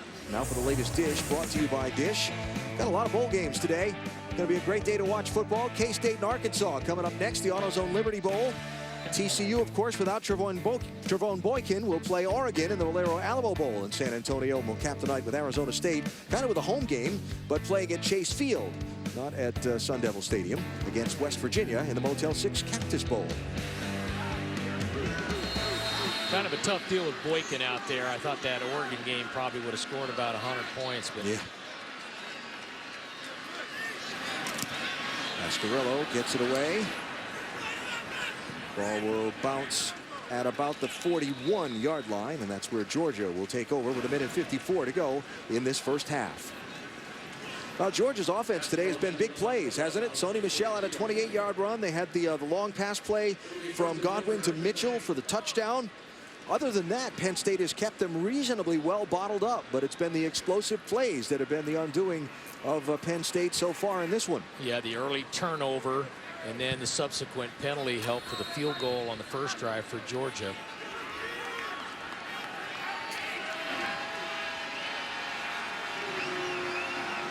So Grayson Lambert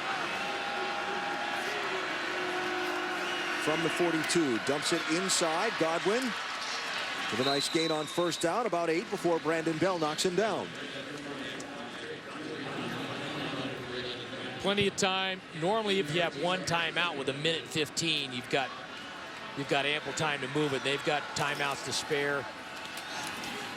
Michel will have the first down. Clock will stop briefly while they spot the ball and then be restarted again. Austin Johnson on the defensive stop for Penn State.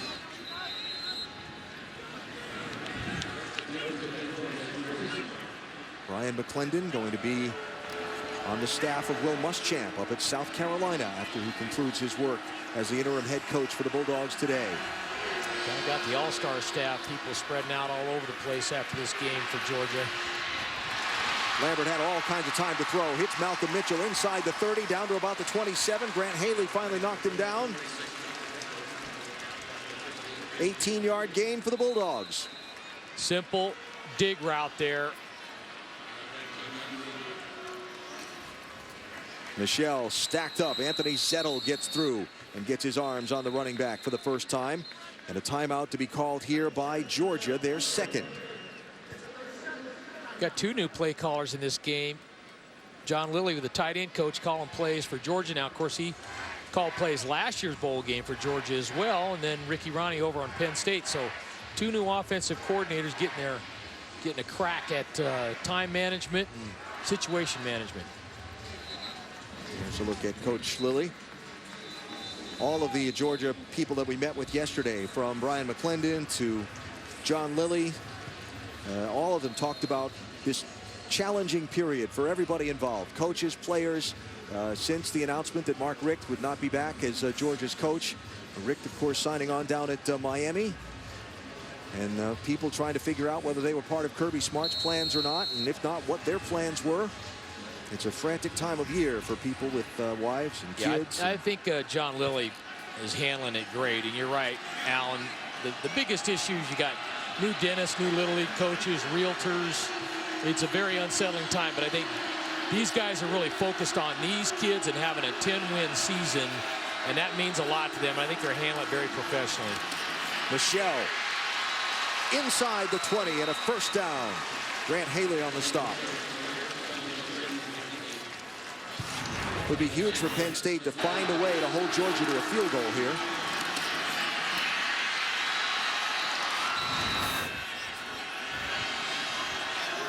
And for the Bulldogs, what a momentum swing. Remember, they'll get the ball to start the second half. Almost. Terry Godwin. You'd like to have your veteran quarterback kind of throw that ball down a little bit. You got plenty of space. Throw him down, throw him open. He's just throwing it up, what we call up the stem there. When he's got plenty of room out in front, just let him bend up. Easy throw, easy catch. That's a tough throw or tough catch to make when you're going up the stem. Look at Grayson Lambert's passing numbers in this first half. 30 seconds to go. Still plenty of time. Penn State tries to bring pressure. Nice protection. Touchdown, Georgia. Godwin.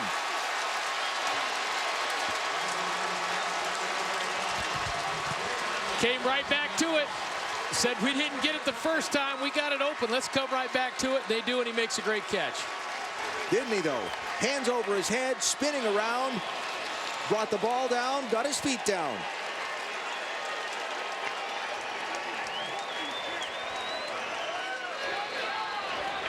So now Colin Barber is in to kick the point after try.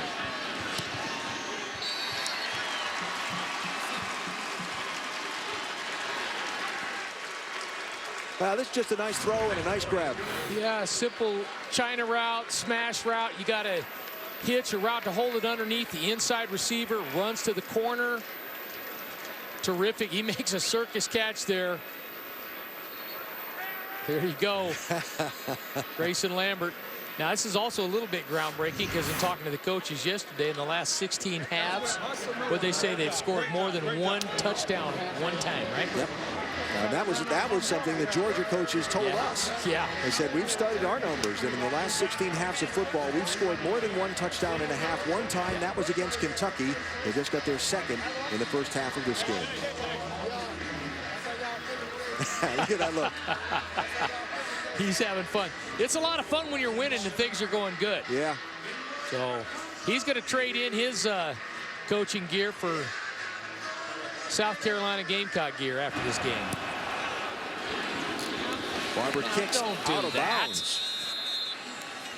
So Penn State will get the ball with the penalty spot, but just 24 seconds to go in the half. One timeout. Kick out of bounds. Number 32 of the kicking team. By rule, the ball will be placed at the 35-yard line. First down, Penn State. And your backup quarterback in the game. Lots of concern. Were those tickets worth it right now? Of course they were. You're sitting in the Florida sun. I know. It's starting to come out right now. I'm feeling a lot better about Florida. You have him throw a couple here, or you have him take a knee, Hawk?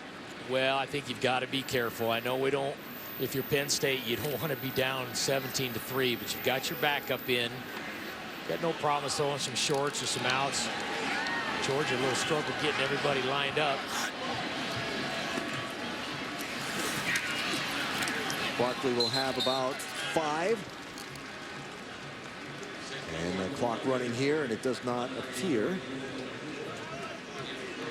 They've got one timeout left. Yeah, I was waiting to see if that after the running play, if they were going to call the timeout or not. Throw to the near side, but that's inbounds. And the clock is going to run on this first half. And we're going to go to the locker room with Georgia up by 2 touchdowns. Our Coke Zero halftime report with Adnan, Joey, and Danny coming up. Halftime score here in the TaxSlayer Bowl. Georgia 17, Penn State 3, and the Dogs get the ball to start the second half, Adnan. All right, Alan, thank you very much. Great stuff by you and the entire crew as Georgia is certainly taking it.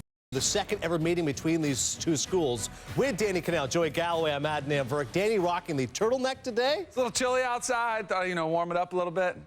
I know you guys are a big fan of the look. I mean, that's all you've been talking about. Well, it's a good look, but when it comes to fashion, this is South Beach over here. What's up, South Beach? Okay, while you recover from the laughter, I'll ask you about Penn State. Certainly the offense struggling here. Christian Hackenberg, this could be his final game as a part of the college ranks, and now he's not a part of it. What does their offense need to do? Protect the quarterback. How about mix that in? He's been running for his life all the first half. He had to go out of the game, get some extras. Not sure if he's going to return. But for Trace McSorley, the freshman coming in his presence, they have got to give them time to throw, time to room. There is nowhere to go. And you alluded to it, Adnan. If I'm Hackenberg, I'm looking at leaving. Why would you subject your body to another beating the way it's been for the last 2 years at Penn State? So I'm looking at maybe turning pro because of it. And if you're Penn State, you better get your tricks out of your bag. Whatever you had stored up during the season, the trick plays that you haven't run. We see a ton of trick plays in bowl games. Your number one quarterback is out. You got to come up with ways to score. You're down right now 17-3 to a good Georgia football team. You have to fool them. You have to get big plays. That's what Georgia did, too. They pulled out a trick play for a big play. Penn State's going to have to copy that. Yeah, maybe a turnover on defense, special teams, whatever you can do. A win for Georgia would be its 10th 10-win season since 2002. Still to come here on the Coke Zero halftime report. I'm sure you enjoyed Danny and Joey's analysis all week long. They'll break down what they learned most of all from not only the Cotton Bowl, but the Orange Bowl as we look ahead to the national championship.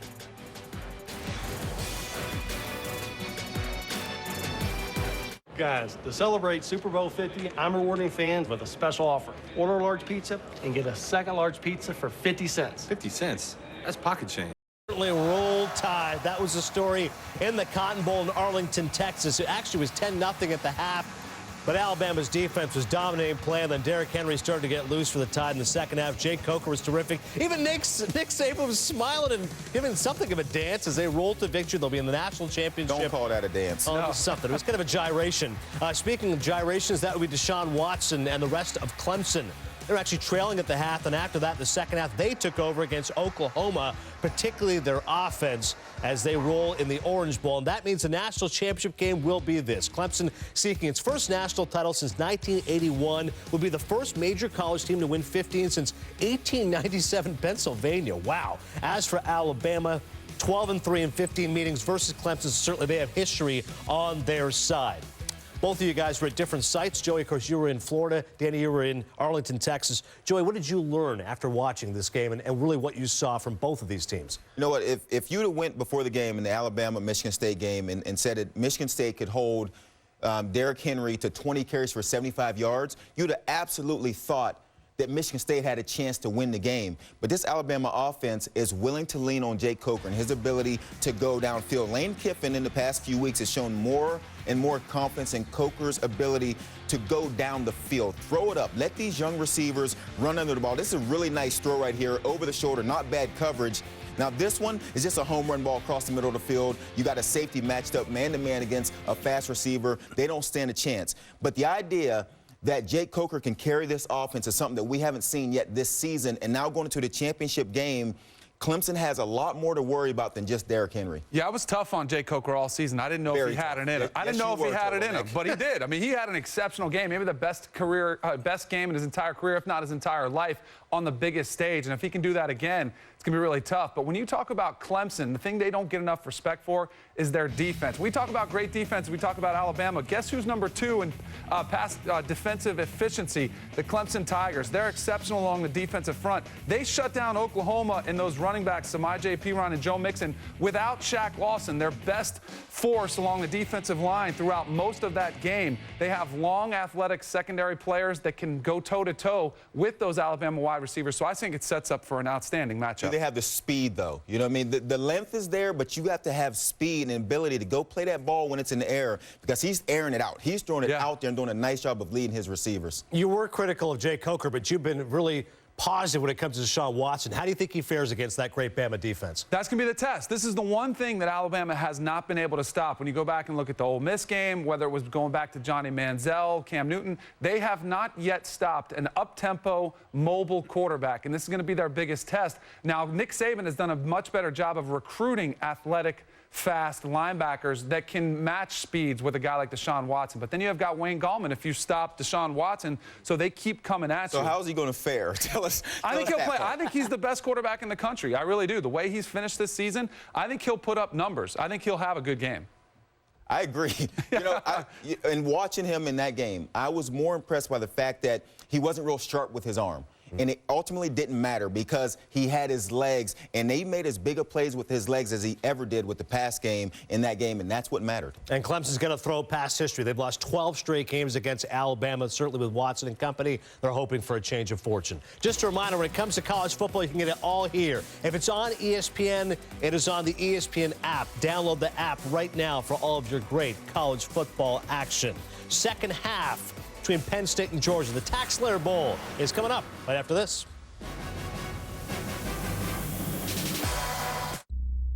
Man, real talk, be who you are and do what you feel. Because those who mind don't matter. And those who matter, they don't mind at all.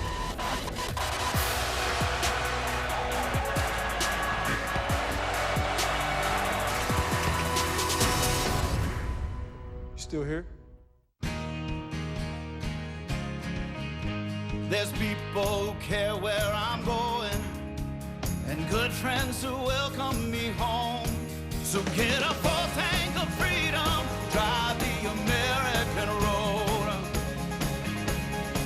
And with a full tank of freedom, find your own highway. We'll take you wherever you go. Take you wherever you go. Been coming here for 40 years for the burgers. Now they're making chicken burgers. Look at that. Oh, eat it already. I'm getting old over here. You got old a long time ago, believe me. Introducing the Burger King Flame Grilled Chicken Burger. Now get 2 Flame Grilled Chicken Burgers for just $5, only at Burger King.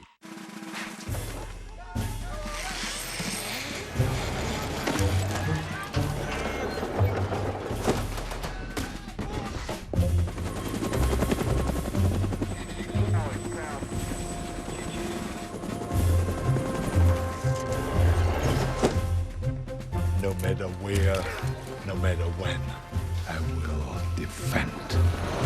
Mobile Strike. Download and play now, free from the App Store. A cold can make you miserable. Luckily, Alka-Seltzer Plus Cold and Cough Liquid Gels rush liquid fast relief to your tough cold symptoms. Fast, powerful liquid gels from Alka-Seltzer Plus.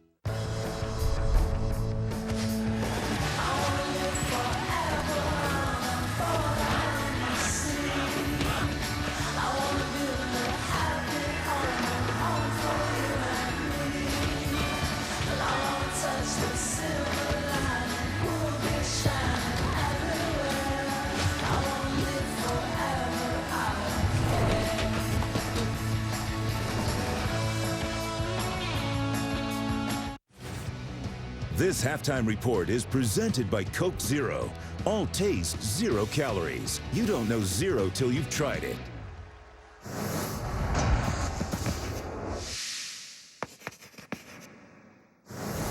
All right, class, today's lesson is on Duke guard Grayson Allen.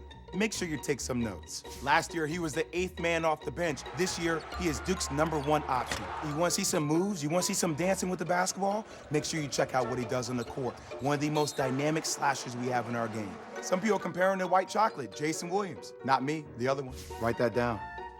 Grayson Allen reminds me of Rex Chapman. They both have the uncanny ability to score the basketball. Class is dismissed.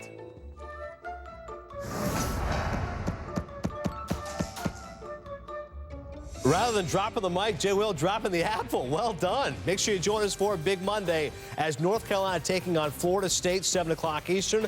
I know where Danny Kanell's loyalties live. And Oklahoma takes on Kansas, 9 o'clock Eastern. Both those games on ESPN, a journey to the tourney presented by Sonic. Speaking of North Carolina, currently a very good game. It's over on Watch ESPN and streaming live the ESPN app. Currently, the Tar Heels are leading Georgia Tech by 2, under 5 to go.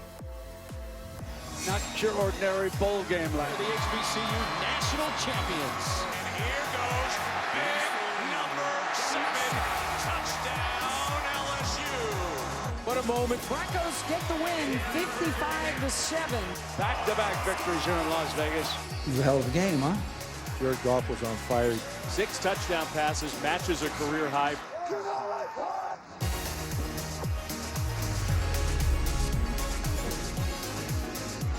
Ah, yes, Capital One Bowl Mania. This really just is an opportunity for Joey Galloway to gloat. The decisive victory. Whoa, victory. It's not over yet. Okay. No, it's not over yet. A healthy Plenty lead. of time left. Yeah, but I had a backloaded schedule. I'm on his heels. The fact that TCU just lost Trayvon Boykin, I should be able to take that back. You're nervous. All right, there still is time for Kanell and maybe Ed Cunningham make a charge too. Second half coming up.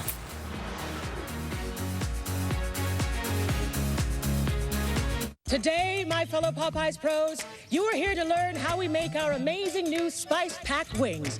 These are not just any wings, honey. These wings are packed with the flavor of peppers and spices from 6 different countries. Not 2, not 4, 6. And right now, we're offering our wings with spicy pepper ranch dipping sauce for just $3.99. Honey, this is eye-popping flavor. Now, the professor has spoken, and you have graduated.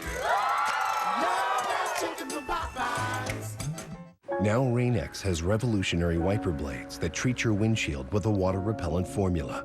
And when you turn them off, something amazing happens. The water repellency keeps working. So water beads up and flies away. That's clearly not the case with other wiper blades. So Rain-X wipers help you prepare for whatever comes your way. Rain-X, outsmart the elements. Find Rain-X water repellent wipers at these retailers. Revealed through the work of its scholars and graduates, it has inspired strength and purpose, an enduring symbol of passion and excellence that is not static, but moves among us. A feeling, a shared experience, a reminder that we are connected for life. We are Penn State, making our mark on the world. 14 minutes? Yeah, I have 14 minutes. 14 minutes is all it takes. That's all I needed to lose 12 pounds. 22 pounds. 9 pounds. 42 pounds. It's all thanks to the Max Trainer. The BowFlex Max Trainer is the full-body breakthrough cardio machine that combines the easy, low-impact motion of an elliptical with the calorie-burning power of a stepper. In 14 minutes, you can change your life. I lost 22 pounds in 10 weeks. It's the fastest workout I've ever done. Instead of an exhausting, high-intensity workout, Max alternates long periods of rest with short bursts of effort, and the interactive console makes it easy, setting clear targets that motivate you to do more. You watch the speedometer go up, and that pushes you. I lost 12.5 pounds in just 10 weeks. I lost 42 pounds with the Max Trainer. It's amazing. I dropped 6% of my body fat. When people see me, they can't believe it.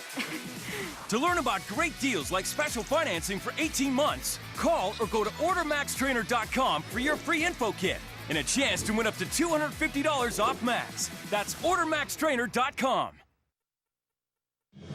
Welcome back to Capital One Bowl Mania.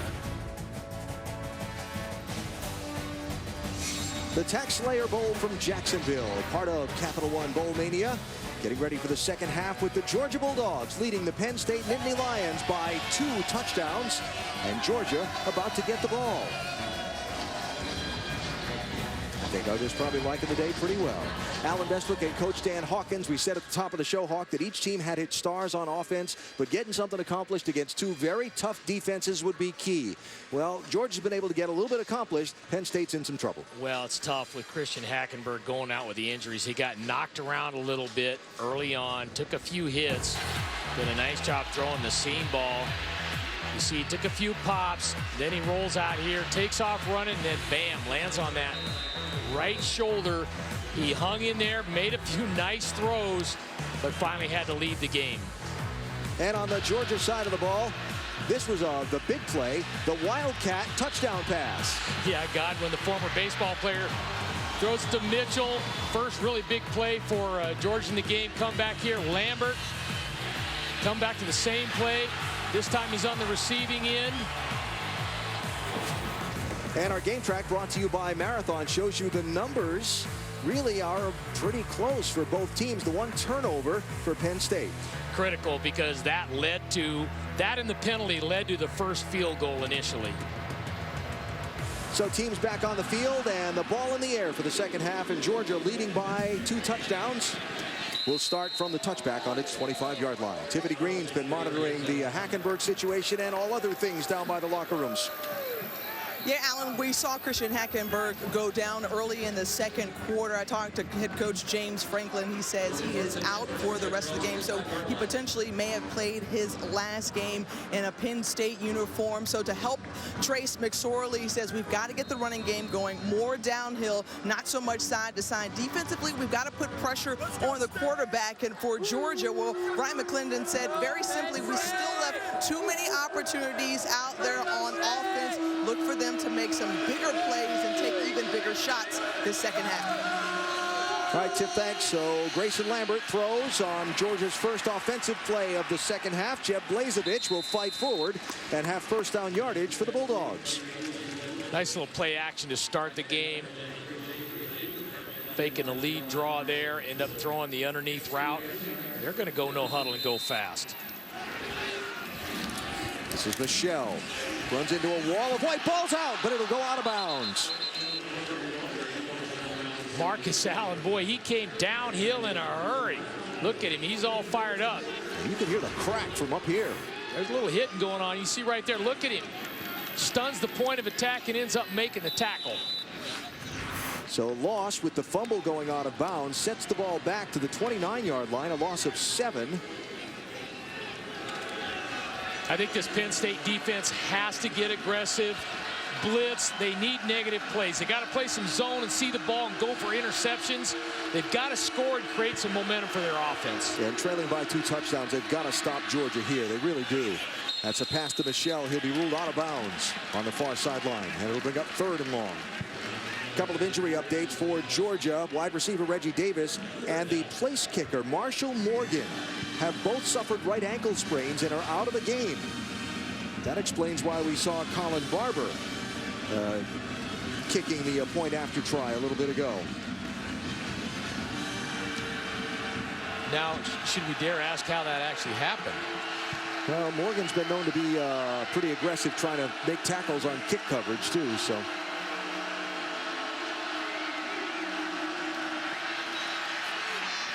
On 3rd down, gets it to Mitchell, and a first down for the Bulldogs. That was a sweet throw. Boy, Penn State playing quarter, half, being half field coverage into the boundary there. 2 safeties out to the field. You see right here, nice job, fit the ball right in between the corner and the safety. That is a precision throw. 3rd and 16, they got 23, and the ball into Penn State territory at the 48-yard line. Grayson Lambert has got hot before this season. He's been very effective. When he's in rhythm, he's tough. Here's Godwin. Slung to the ground by Garrett Sickles for a short gain. Yeah, I like it. Just a simple, quick throw. Again, Godwin, they want to get their playmakers the ball. Nothing fancy, but if he can make a move, beat somebody, you got some room up the sideline. Yeah, Godwin, talk about making an immediate impact on a team for a true freshman, right? 8 starts in 12 games so far this year. And has a throwing touchdown and a receiving touchdown in the bowl game. Interim head coach Brian McClendon looking on as his Bulldogs face 2nd and 9. So you got a kicker with the sprained ankle here. Manage this down and distance. Maybe you can go for it on 4th and short. Michelle, nice fight after first contact. Eventually knocked down by Austin Johnson and Jason Kabinda. Brings up 3rd down, and we'll call it 5 for the Bulldogs. Again, right back into that same situation for the Penn State defense, trailing by 2 touchdowns. Opening possession, 3rd quarter, a stop would be huge. Nassib. Can Penn State's defensive front star make something happen? Leads the nation in forced fumbles. Georgia's done a nice job so far. He drops into coverage this time. Almost intercepted. Anthony Zettel also dropping into coverage from his defensive tackle spot, and he got a hand on that one. Nice look by Coach Shoup. Looked like it was bringing pressure, but then dropped D lineman back into coverage. You see all 3 of the defensive linemen back up and almost threw it right to Zettel. That was a nice scheme. So on 4th down, the Georgia punter will be Bryce Ramsey, and Greg Garrity will stand back on his 10-yard line for Penn State. Georgia's missing a end over on the other side. I think we're going to punt this with 10 guys. Remember, Ramsey is a quarterback, but he'll kick that one with the left foot. Garrity with a nice fake. Brought a couple of defenders with him over to the far sideline, but the ball into the end zone. And Penn State will start its second half offense from the 25.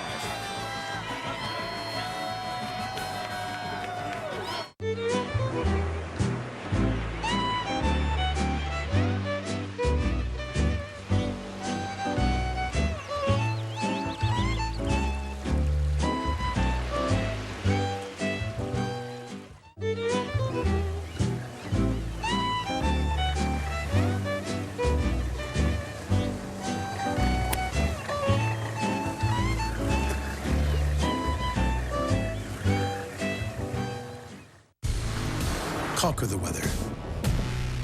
Don't let it conquer you.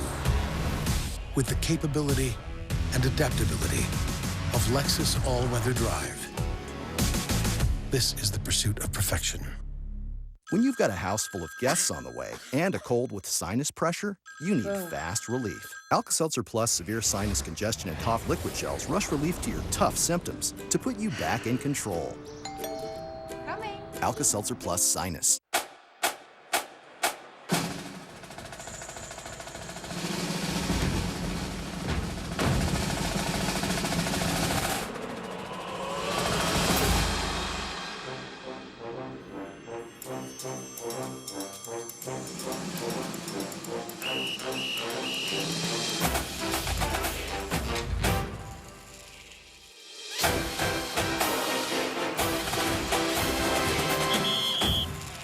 I'm just an average, everyday college student, and definitely not Colonel Sanders. So I really enjoy a great lunch, like this KFC $5 fill-up with delicious 100% white meat popcorn chicken and all the fixings. It's finger-licking good. Santa has a magic snow globe for every family. And this year, look at what he put in our driveway. The Lexus December to Remember sales event is here. Lease the 2016 ES350 for $349 a month for 36 months, and we'll make your first month's payment. See your Lexus dealer.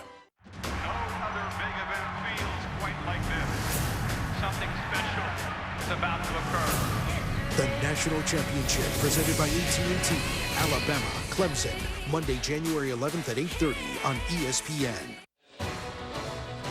Downtown Jacksonville on what's turned out to be a pretty darn nice January day. Temperature up about 62 degrees, and just on the north and east side of downtown, Everbank Field, where the TaxSlayer Bowl finds Penn State and Georgia separated by 2 touchdowns. I'm sorry, someone in a swimming pool on a 60-degree day is a little shocking for a Floridian. I'm sure for the folks from up north, it's a welcome change. Easy, easy. Just saying. Well, it's rained a lot the last couple days, but has not been raining offense so much in this game. Georgia's had a couple opportunities, but yeah. Going to see what Penn State can get to here now with the backup quarterback, Christian Hackenberg, out of this game. What are the options? for Penn State? Well, it's hard to open up the playbook when you got a backup guy in. Now, I think they're trying to do some things in the pass game to manage sacks. That'll help him. But now Saquon Barkley's got to be a bigger part of the offense. Nick Scott, the tailback in the game at the moment for Penn State. And McSorley's going to throw. They'll move the pocket. He'll throw far side, almost intercepted. Nice close on the ball by Dominic Sanders to try and get there. Tried to come back with that same kind of a China smash route combination. Hitch on the outside, corner out behind that Georgia scored on. Just got to throw that a little better timing. Dominic Sanders, the team leader in interceptions, and he's got 205 yards of interception returns this year. And if he catches the ball, he's going to run with it for a while. Here's Barkley. Nothing. Georgia has done a tremendous job of bottling up Saquon Barkley. That's his 11th carry. He's had 24 yards of rushing on those 11 carries.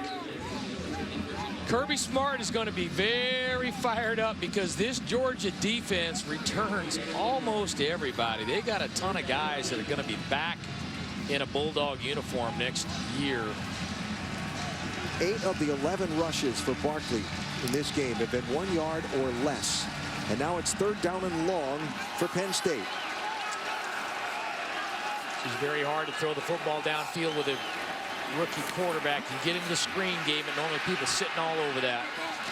Throws won't be quite close enough to his intended receiver, Deshaun Hamilton. And the punt unit will come on for Penn State. McSorley under some pressure there from the Georgia defensive front. They did a nice job picking up the numbers Georgia was bringing, but he kind of threw that one off the back foot and a little too far ahead of the receiver. So the special teams game for Georgia. There's Isaiah McKenzie. 2 punt returns for touchdown this year. And the Penn State kicker, Daniel Pasquarello, standing at his own 6-yard line. Probably smart to get this thing out of bounds. We're out here. Oh, gonna test him. Catches it at the 40. Makes a couple miss. Got some room. Still going. Finally caught from behind and knocked down. But McKenzie has the Bulldog offense in business at the 21-yard line. A 39-yard kick and a 37-yard return. The first thing out of Coach Franklin's mouth was, I'm very concerned about their return game. I thought that ball might go outside. Now look at, he is just breaking tackle after tackle. This is a superior run. I really thought that ball would be punted, at least outside the numbers near the sidelines to kind of restrict the field. And look at that, Hawk. I mean, it's not that they had bad coverage on that. He just made a miss. Somewhere Chris Spielman's talking about tackling. I know he's talking about tackling there. So they spot the ball at the 23. Lambert tries to get the ball to Jerome on the outside, but it's a little too far. Really nice touch. Laid it out there, the only place he could. Just needed to come up with a big play. Georgia got a nice array of tight ends as well. Yeah, I got 5 of them listed just on guys who play regularly.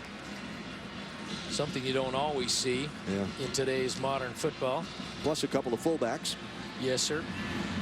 Plus about 7 or 8 receivers.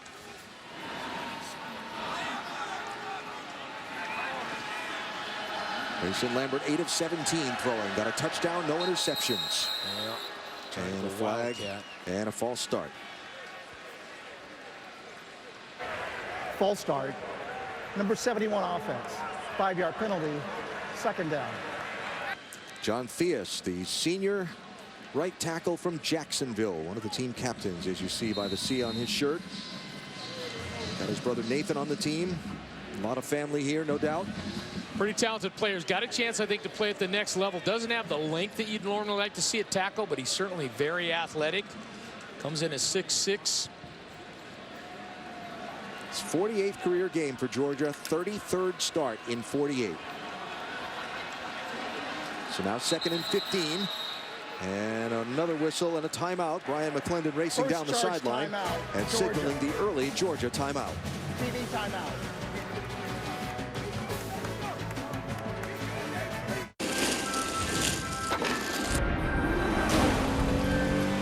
The Lexus December to Remember sales event is here. Lease the 2015 GS 350 with complimentary navigation system for these terms. See your Lexus dealer.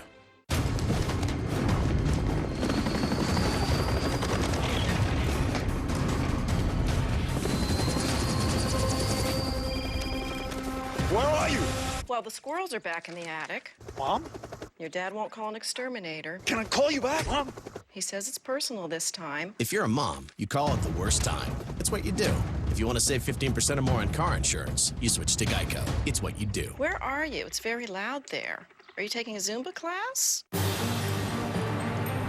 And then Santa's worker zapped it right to our house. And that's how they got it here. Cool.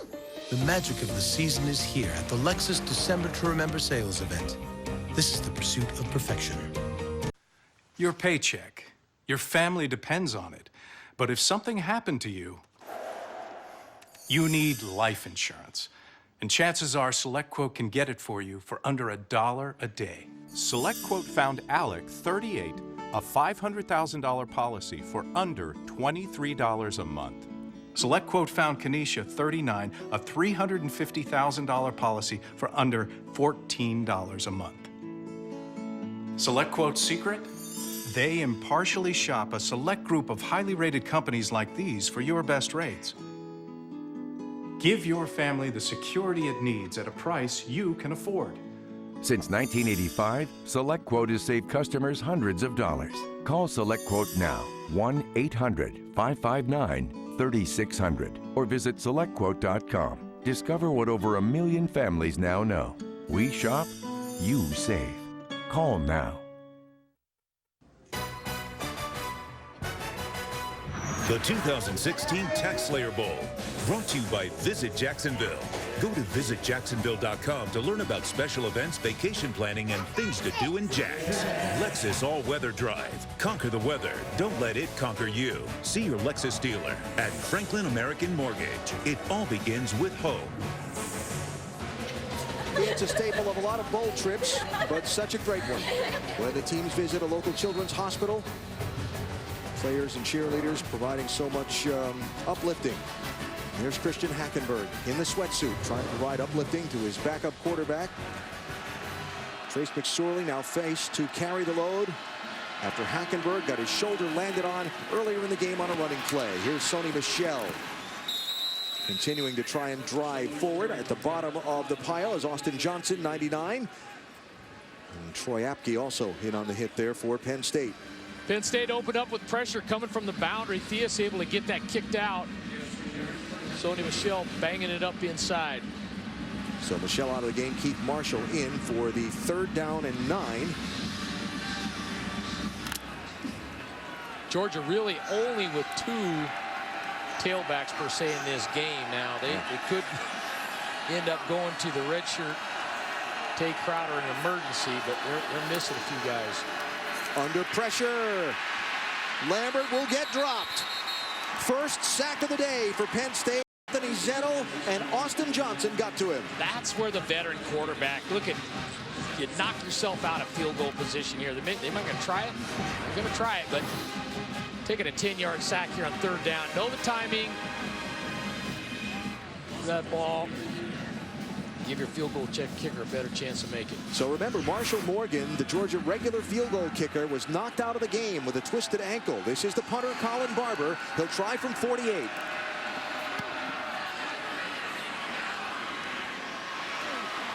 Wide left.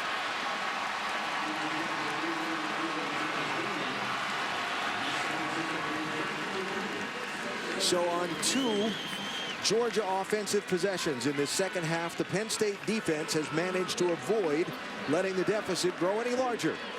And the offense comes onto the field trailing by 2 touchdowns. This is the first of 4 college football bowl games today on ESPN.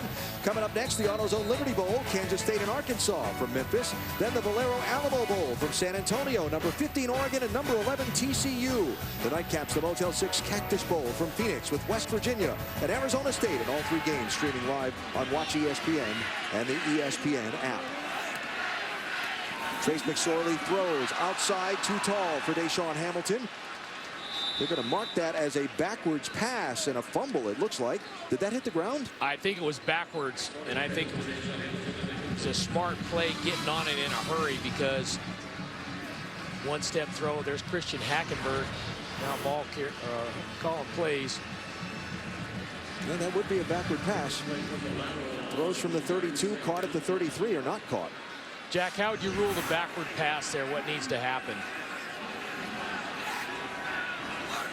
And we ruled out from where the pass was released until where it touches something. That was clearly backwards. So 2nd and 12.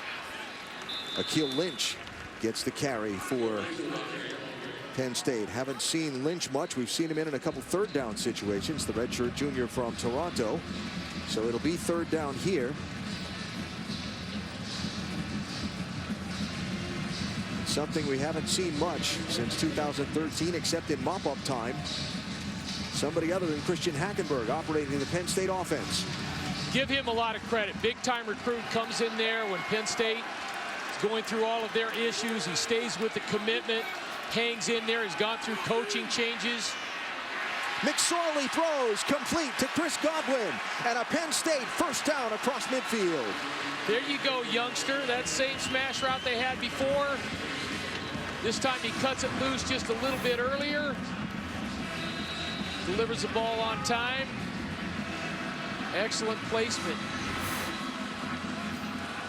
Now we'll throw near side, trying to scrape it up off the ground is Godwin, but they'll rule that one incomplete. Couldn't quite keep it off the turf. Got to be careful with those quick screens outside. Georgia's playing awfully tight. Penn State's got a and-go proposition here out of that, but they are crowding those quick screens in a hurry. You mentioned the sanctions era. Of course, James Franklin, including his 2nd year as Penn State coach, really considers that next year will be the 1st year of the Franklin era, because next year they get back to full strength scholarship-wise. And so appreciative of the effort of the 6 seniors that remain on this team that were recruited by Joe Paterno. Nick Scott looked like he wanted to throw. Now he's trying to make something. And that's making something out of a very tough spot.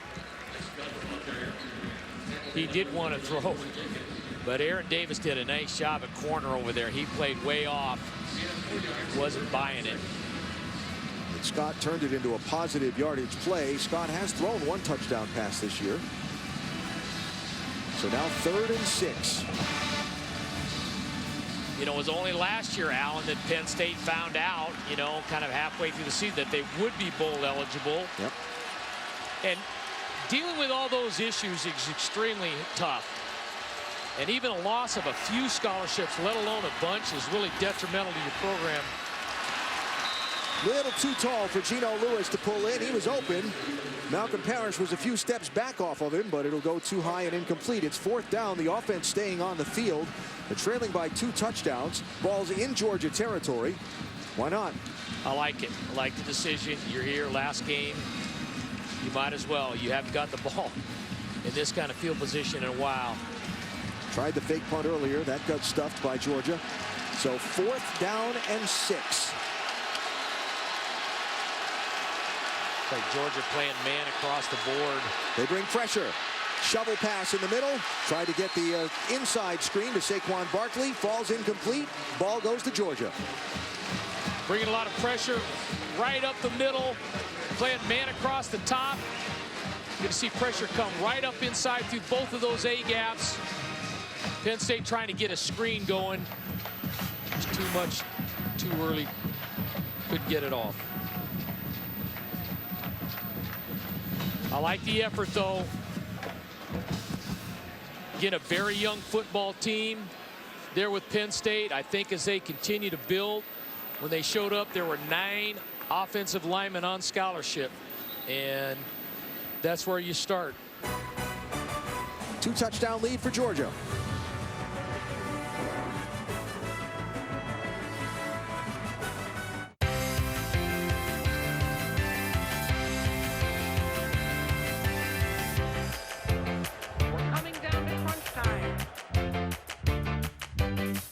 I love the way she plays it cool. I think that she is beautiful. And it all comes down to this. She's so lovely, she's so lovely, she's so lovely, she's so lovely, she's so lovely, she's so lovely, she's so lovely. No matter what nasty cold symptoms you get, Alka-Seltzer Plus liquid gels rush liquid fast relief to your tough cold symptoms. And they outsell Mucinex liquid gels 2 to 1. Alka-Seltzer Plus liquid gels. Introducing breakfast for lunch and dinner at Golden Corral. Enjoy new peaches and cream waffles, the ultimate breakfast burrito, and more. Get breakfast for lunch and dinner at Golden Corral, the best buffet in the USA.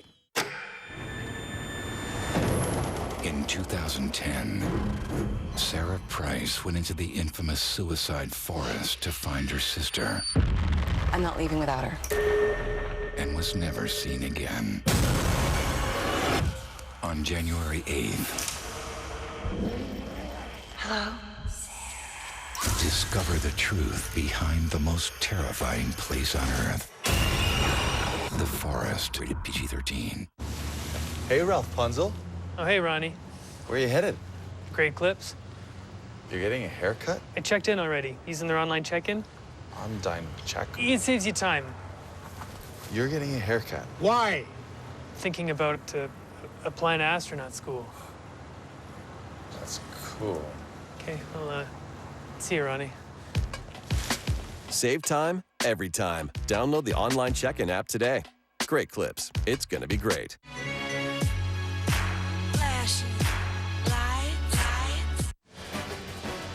Doesn't ever take you long to figure out the score just by looking at the faces on shots like that and this color shirt the fan is wearing at a college football stadium, huh? A lot of passion in college football, and two, as you said at the top of the game, two of the more premier programs in the country right here today, and two of the more storied programs. Avid fan bases, and big fan bases. Big crowd down here today, really. Good attendance. Some of these bowl games have suffered, not this one. A lot of folks in attendance. So Georgia, after the defensive stop on 4th down, takes over the ball. Here's Keith Marshall. He'll have 9 on 1st down. Head Kirby Smart in here at halftime, Hawk, and a coaching transition. You've been through it before when you moved from one school to another as a head coach. What's that process like for that month or 2 or 6 to get, well, a couple months to get to spring practice? It is. It's extremely difficult. As he said, you're trying to hire a staff, so you're trying to get face-to-face or on the phone or guys that you know. He's obviously has a chance to win a national championship. That's big. It's difficult. It's difficult on the families. They don't see you very much.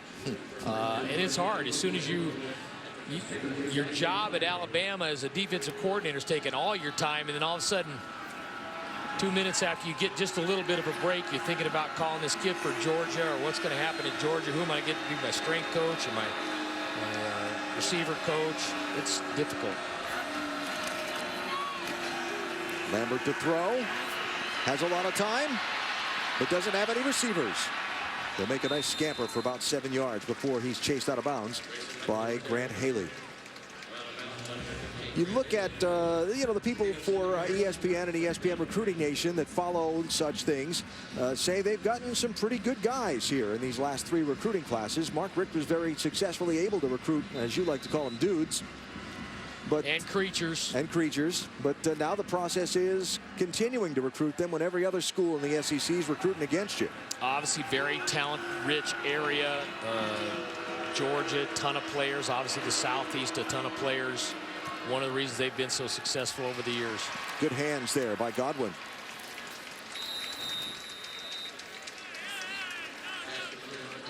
You know, you talk about the recruiting numbers and so on. So Georgia's done well. But then when you turn around and look at the rest of that list, look at all those logos.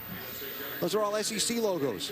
Well, you've got programs that obviously really follow it. They support it. They promote it. You're in a talent-rich area. You've got a lot of players to choose from, and that's where it all starts, is your players. And, you know, when the mom and dad can take a car ride to get to your place, it's a little easier at times. Marshall hanging on to that ball with Austin Johnson hanging all over him. And a nice gain there. And, you know, just to kind of round out the whole story, from a coach's perspective, I've read a lot of comments from coaches, most of them not attributed directly to them. The old one coach told me. But Mark Richt had a 73% winning percentage at Georgia.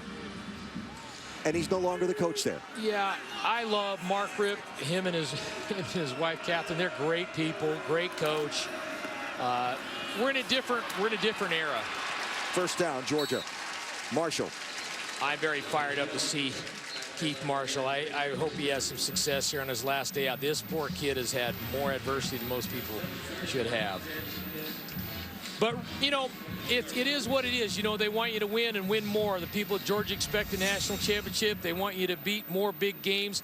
I think there was a lot of hype this year when they lost to Alabama. Their people got discouraged, and then they followed it up with the Tennessee loss.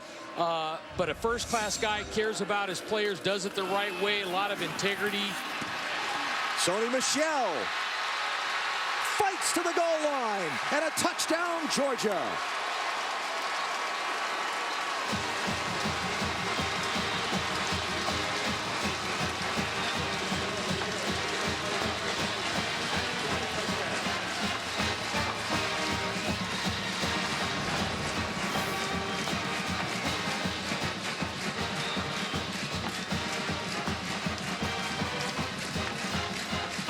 He just wasn't going to be tackled. And so now the point after try.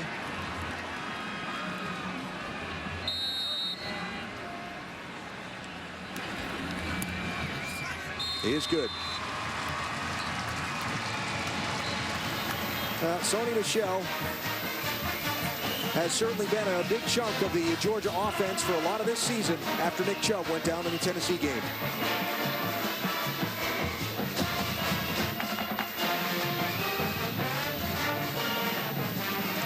So Georgia up by 21 on Penn State, still in this third quarter.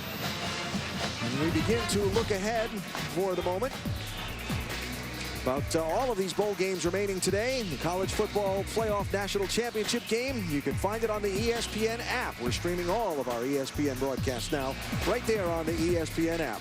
So you only need to find it in one place. Take us with you wherever you go. James Franklin has done so many awesome things for Penn State, and they've overcome so many obstacles. And really last year they battled in a lot of games. They talked about this year, obviously the close loss to Northwestern and battled Michigan. And then really by their own admission, the Michigan State game kind of got away from them a little bit. But trying to end the season here on a positive note. They are having a great recruiting year as well up at Penn State, and you just want to go into your off-season conditioning and recruiting with a good feeling and trying to build a little bit of momentum. When we met with James Franklin out here a couple days ago on Thursday, talked to him about the process of rebuilding. He said, I would take the Penn State job 10 times out of 10, but I would never recommend to anyone taking a job under sanctions. He said they only had one scholarship offensive lineman when he took the job. And what that will allow them to do is to rebuild the depth. And depth is really what they've been missing on this team. Brandon Polk, a freshman, will get about 5, maybe 6. Patrick putting the pads down on him right here. This was part of the plan to try to stay outside. I think Georgia actually has rolled in a lot more defensive guys than maybe Penn State thought they would. And here's the other thing I'll say, just to kind of wrap up the story for Penn State on the sanctions and the limitations and so on.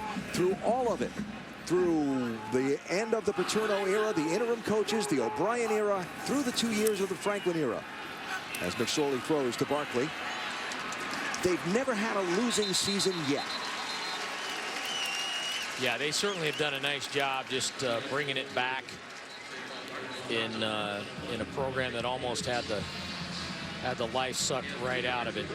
And there were a lot of folks who thought that not only was the death penalty for the Penn State program a possibility, but even that the sanctions and the bowl ban and so on that was imposed would be just like it. It would cripple the program so bad.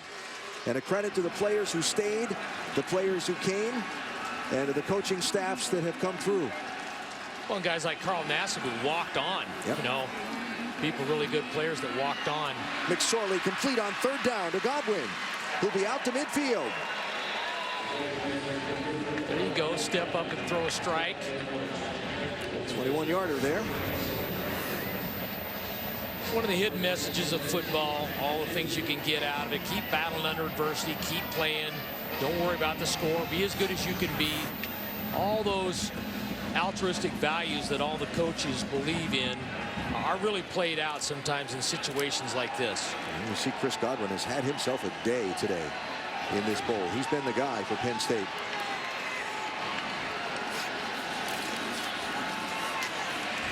McSorley going to keep. Get 5, maybe 6 before he's wrapped up and dropped by Jake Gaines.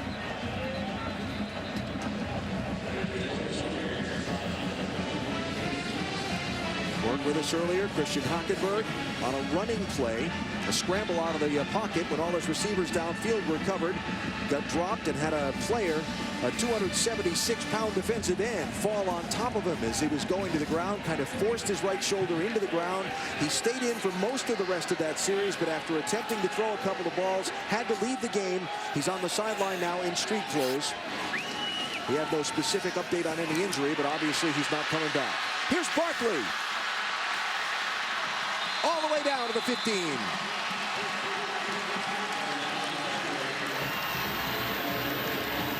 29 yards.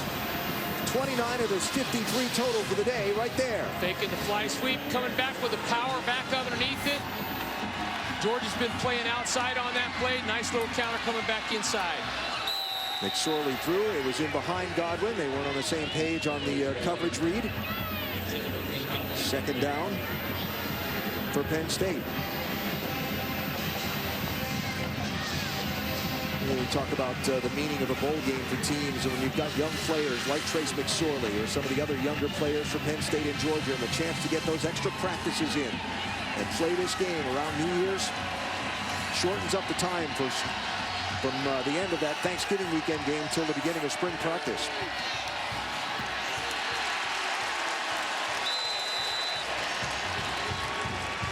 Dominic Sanders coming in there. These DBs from Georgia can tackle now. They're going to get up in there. They're going to crowd the line of scrimmage.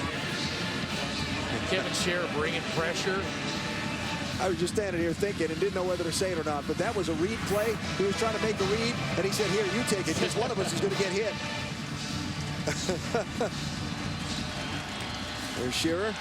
Well, the other thing here is for Georgia, they got their next head coach sitting in the stands, too.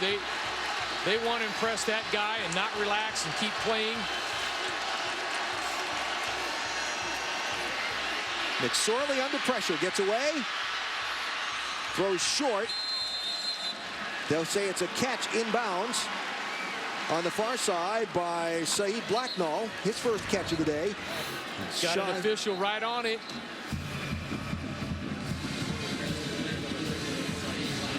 That's nice. It's like a pretty good call. That's excellent technique, good throw. And so it's 4th down. Very nice. Official right there, make a good call. They need the 5-yard line. Ball is on the 12.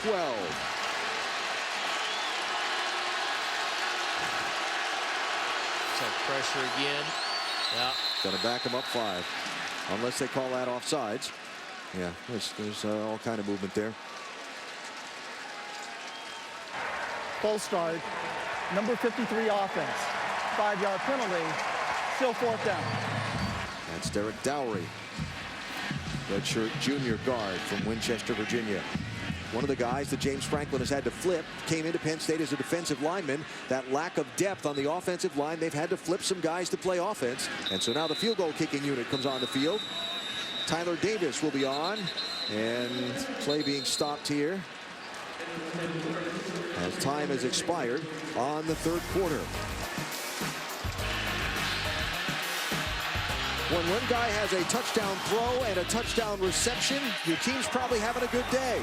That's the case for Georgia's Terry Godwin. The Dogs are leading by 21.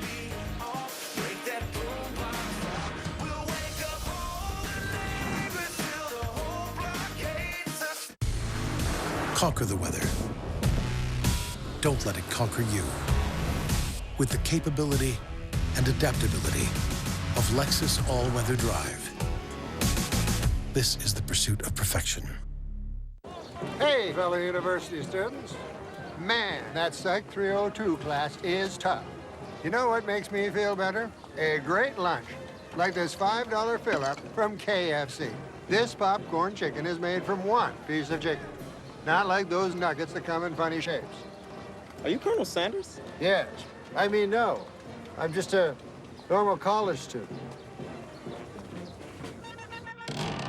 It's finger-licking good. Do you know the secret to a happy home in these modern times? It's a housewife who's in control of the finances. Actually, any wife, husband, or human person can use Progressive's Name Your Price tool to take control of their budget. And while the men do the hard work of making money, she can get all the car insurance options her little heart desires. Or the women might do the hard work of making money. Women don't have jobs. Is this guy for real? Modernizing car insurance That's with enough out of you. The Name Your Price tool, only from Progressive. Where is your husband? Santa has a magic snow globe for every family. And this year, look at what he put in our driveway. The Lexus December to Remember sales event is here. Lease the 2016 ES350 for $349 a month for 36 months, and we'll make your first month's payment. See your Lexus dealer. Today, I'm thrilled to announce the biggest innovation in the history of sports. Anything that you can watch on ESPN, you can now stream live on the ESPN app. But that's not all. Actually, that's it. Live streaming right in the app.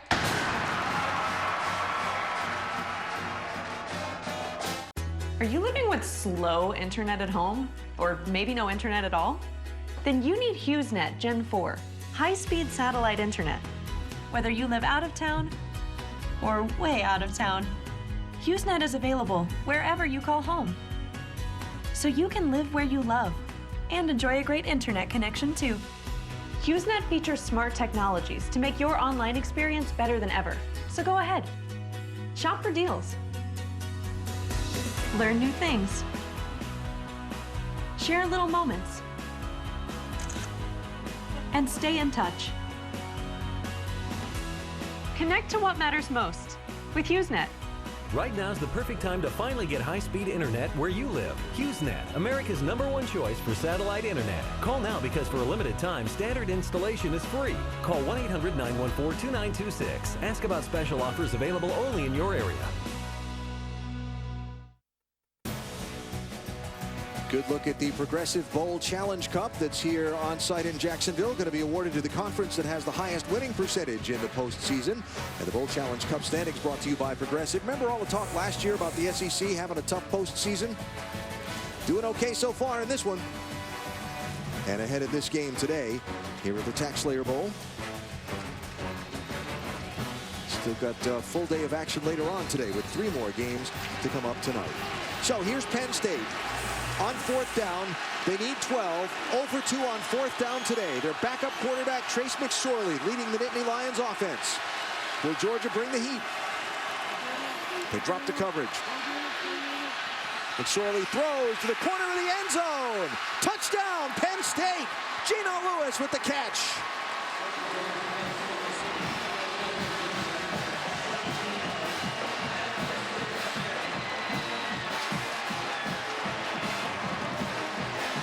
Good for those guys. Good for Trace McSorley. Great to see those guys coming back.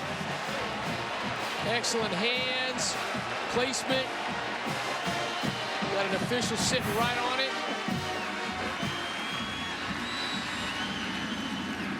Point after try, and it's good for Penn State.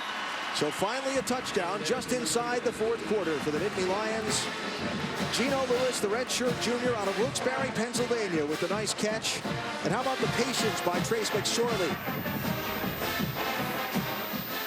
He got a little antsy at first, settled himself. Tough to couldn't quite see the foot down there at the bottom, but it looked to be clean. Here we go. Yep. Nice. Right foot hit first in bounds.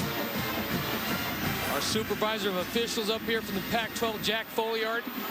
He's supposed to be evaluating this crew, but he hasn't been able to write a lot of things down because there's really been nothing controversial since this game. Is that right, Jack? Really, it's been well officiated so far, and I really like the unsportsmanlike conduct fouls that were called earlier to settle things down. We haven't had any of that after play since then. Yeah, that's great when they take charge of it like that. So does Penn State kick an onside kick here. Just for giggles. It's a bowl game. You're down by a couple of touchdowns. It's I think the it fourth could quarter. certainly be checked with me and try to pop it in somewhere. There it is, toward the right sideline. It's going to go out of bounds before they can catch up to it. And that will be a kick out of bounds penalty.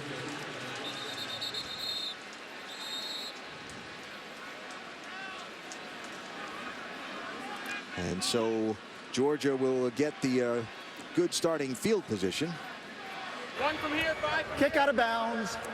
Number 99 of the kicking team. That 5-yard penalty will be enforced at the spot where the ball went out of bounds. First down. Good effort by Joey Julius, but they just couldn't quite catch up to it.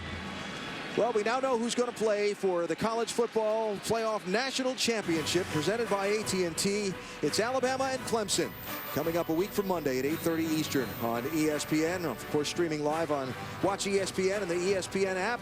It's going to be a great game. Every time somebody's doubted Clemson this year, they've answered. Everybody picked Oklahoma to beat them. They won. There's a sack.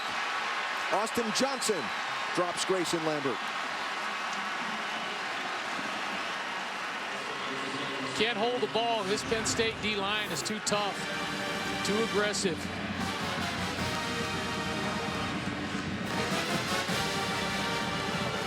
Trying to take a shot up the boundary here to the tight end. Johnson arrived at the right time. And so a loss of 9 as Johnson tries to get the supporters wearing blue and white fired up. Georgia needs to get going here now. Penn State got a little crowd momentum. Defense gets going. Getting going near side is Malcolm Mitchell, one of the team captains for the Bulldogs. He'll have almost enough yardage for a first down. And a flag comes in, a late hit against Georgia. Grayson Lambert had a run-pass option there. They've been running that slant on the backside of it. Penn State over-rotates and able to throw the slant backside.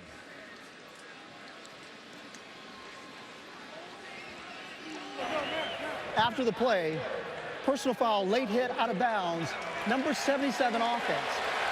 15-yard penalty. That will be third down because the down will count. That's the left tackle, Isaiah Wynn, who came in at the end of that. One of the Penn State defenders was just standing there, and he sent him flying. One of the new emphasis over the modern football here is just because the play is going at times, you can't just go whack somebody. You got to be relevant to the play. So they push the ball back to the 40-yard line. Got a little crowd action going. They need to get all the way to the Penn State 42. Grace needs to be careful here. Sony Michel knocked down for a loss. Popped. Jason Kabinda for Penn State.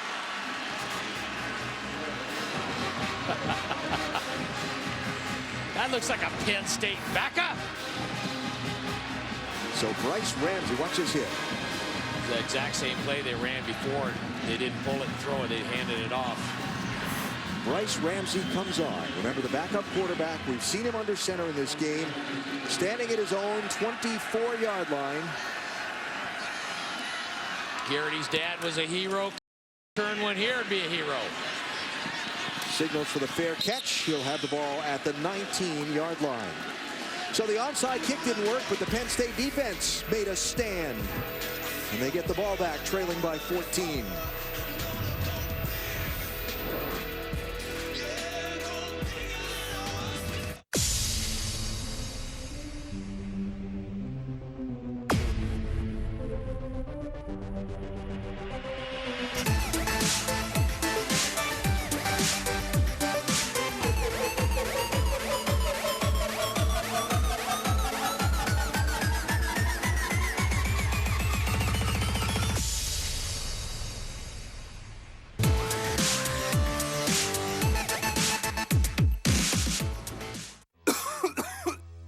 A cold can make you miserable.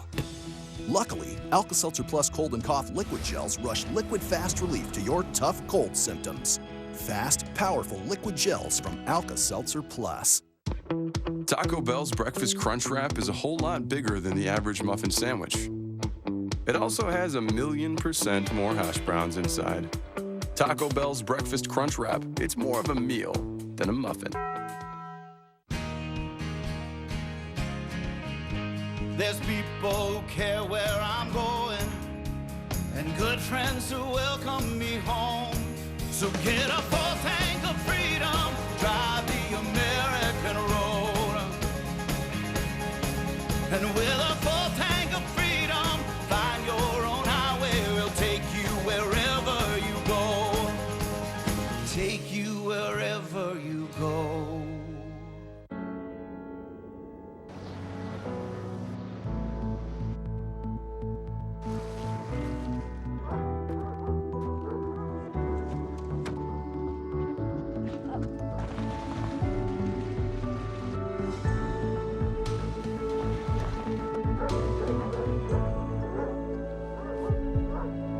Adventure, it's in our DNA. The season of adventure sales event is happening now.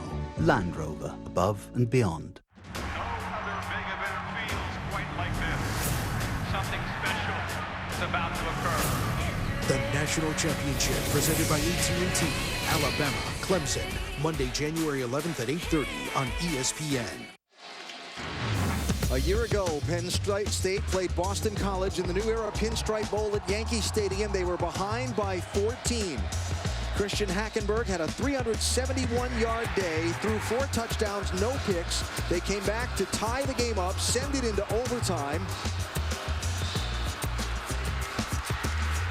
And the eventual outcome was a 31-30 Penn State win. Not New York City, but Jacksonville. And behind by 14, not Hackenberg, who went out earlier in the game injured, but Trace McSorley, under center for the Nittany Lions.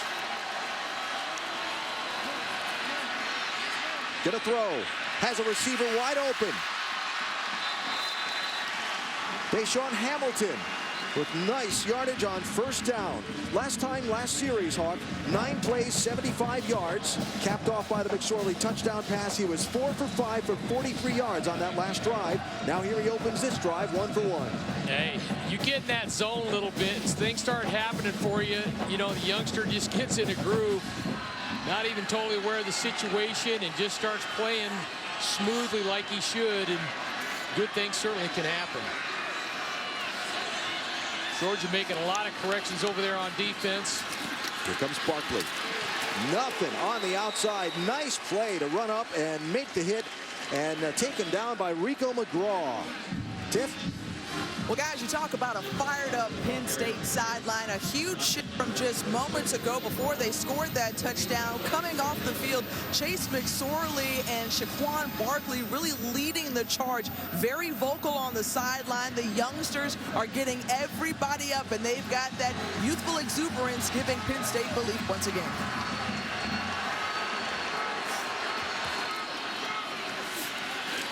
They believe Barkley can get something going. He'll be wrapped up from behind. Nice pursuit for the backside by Natrez Patrick, who makes the stop for Georgia. And it'll set up 3rd down and long.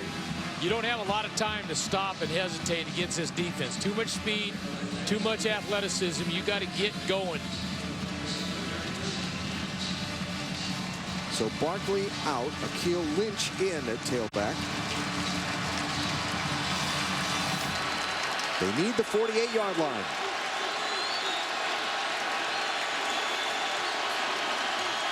Georgia showing pressure. Back off, rush 3. Threw it behind the intended receiver, Kyle Carter, and it was almost intercepted by McGraw, who had the ball bounce off his hands, and it's 4th down. Trying to thread that in there to Kyle Carter. This is an excellent look right here from behind. Just a little behind. And the ball, good timing. Ball out of McSorley's hands before Carter even turned around to look for it. Well, you got to throw that ball on time. He was expecting pressure, didn't get it. Got a 3-man rush.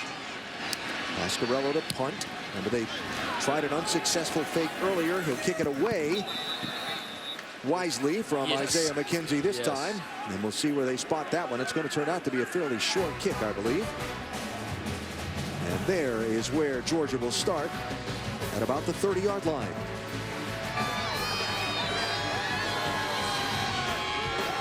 Want a free pizza from Domino's? Well, just have some game nights, late nights, and bro time. With Domino's new Piece of the Pie rewards, you can earn a free pizza after just 6 online orders of $10 or more. Whoa! So keep having dance-offs, pizza cakes, and hot dates. You'll have a free pizza in no time. Sign up to get your piece of the pie at Domino's.com. Now Rain-X has revolutionary wiper blades that treat your windshield with a water-repellent formula. And when you turn them off, something amazing happens. The water repellency keeps working. So water beads up and flies away. That's clearly not the case with other wiper blades. So Rain-X wipers help you prepare for whatever comes your way. Rain-X, outsmart the elements. Find Rain-X water repellent wipers at these retailers.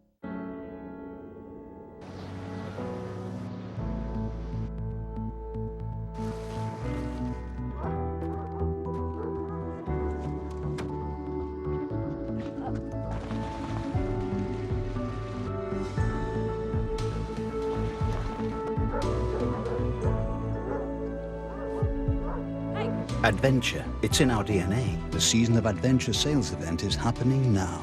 Land Rover, above and beyond. Man, I'm glad Aflac pays cash. Aflac? Ha! Isn't Major Medical enough? No. Who's going to help cover the holes in their plans? Aflac. Like rising co-pays and deductibles. Aflac. Or help pay the mortgage. Or child care. Aflac. And everyday expenses. Aflac.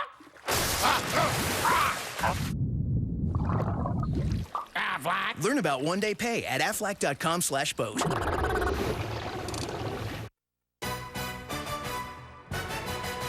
The 2016 Tax Slayer Bowl, brought to you by TaxSlayer.com. Simple, 100% accurate, maximum refund guarantee. Florida's enchanted Amelia Island. Come make memories. And Quicksilver from Capital One. Earn unlimited 1.5% cash back every purchase every day. The first of 4 bowl games today on ESPN, and after the nightcap, the Motel 6 Cactus Bowl. Stick around for Sports Center at night with the coach and Max Bretos. Highlights from Nuggets Warriors, all the bowl games, the NHL, college hoops, and the NBA. All of that coming up on Sports Center at night after West Virginia, Arizona State on ESPN. Streaming live on Watch ESPN and on the ESPN app. So Georgia from its own 30-yard line, leading by 2 touchdowns. 11 minutes to go in the game. Sony Michel looking to create something, and now not going to get anywhere. Bottled up in the defensive backfield by Grant Haley and Garrett Sickles. Sickles doing a nice job, really stepping up and playing well. We've not seen as much from the All-American 95 Carl Nassib, but this D-line has really played well today against Georgia. And some numbers for you, Hawk. Georgia had 198 yards of total offense in the first half. Here in the second half, they've got 91, so not quite half to that. Third quarter, aside of the 1 score, been pretty quiet as Penn State's defense has stepped up. Michel again. Hanging on his back is Sickles. As we check in the studio with Adnan.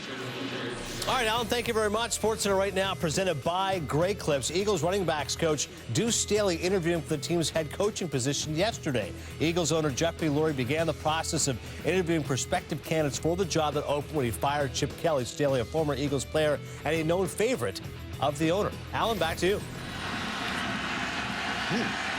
Interesting. So the carousel continues. Final day of the NFL regular season tomorrow here in Georgia. A 3rd down and long here for Georgia. A 3rd down and long. They need the 40.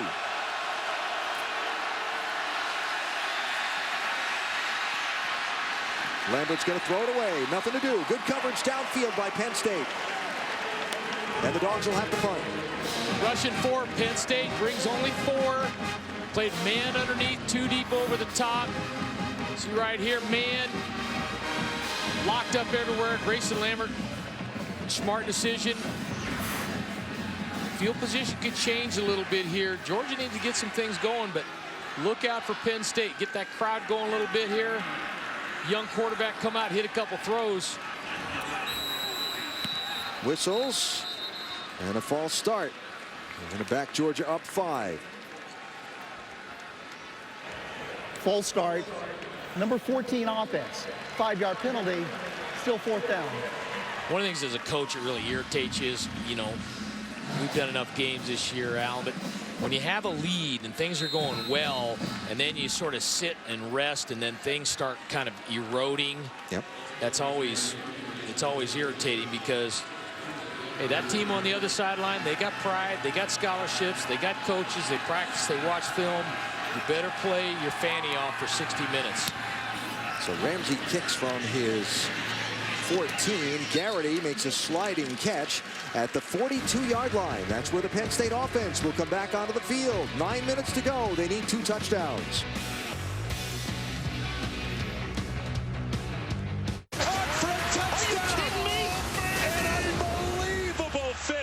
When you've got a house full of guests on the way and a cold with sinus pressure, you need fast relief. Alka-Seltzer Plus Severe Sinus Congestion and Cough Liquid Gels rush relief to your tough symptoms to put you back in control.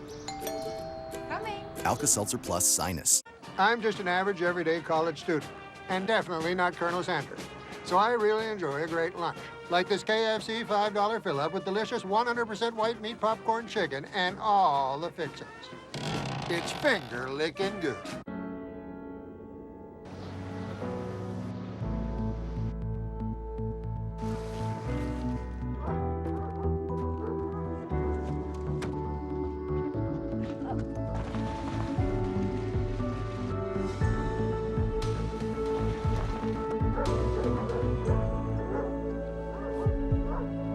Adventure, it's in our DNA. The Season of Adventure sales event is happening now. Land Rover, above and beyond. Happy birthday! Thank you, dear, very much. You're welcome. Thank you. You make me feel so young. You make me feel so spring has sprung. And every time I see you, You're not fooling anybody you know. Think young. Pass it on. the moment that you speak. A message from the Foundation for a Better Life. Carlos Condon is coming to finish you. My game plan, go in there, knock him out. I come to fight. No matter what happens, I keep coming. I'm the champ. I'm here to stay. I love to fight, plain and simple. You know, I do it for free. I'll be thinking the same thing I have before every other fight. Chin down, hands up, go out there and take this dude out.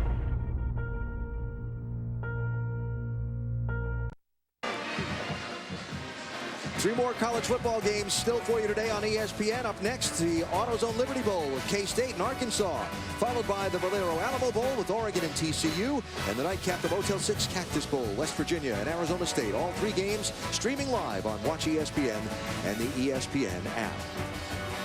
TaxSlayer Bowl in Jacksonville. Georgia and Penn State playing for that trophy. 9 minutes to go in the ball game.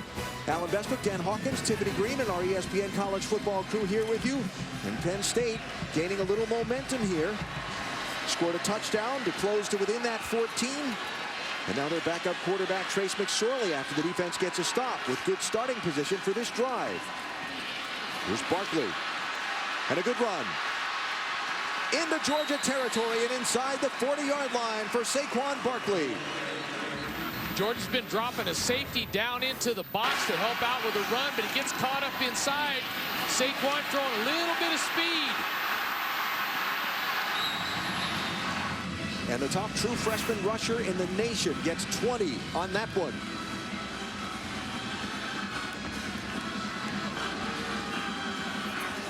Feeling it a little bit in this second half.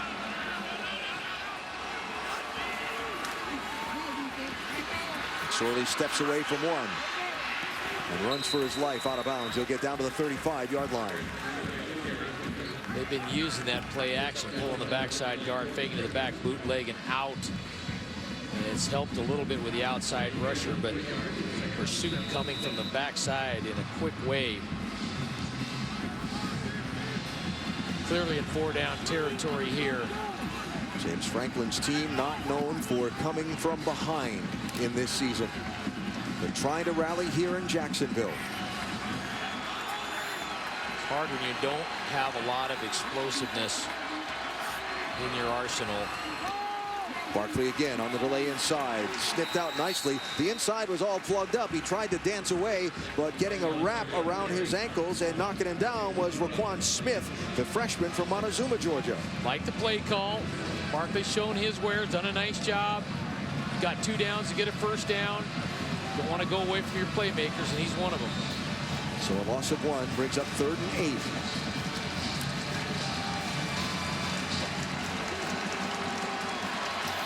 Akil Lynch in at tailback. They've tried to screen in this down and distance, has not been great. Nothing. Did not fool Leonard Floyd for Georgia.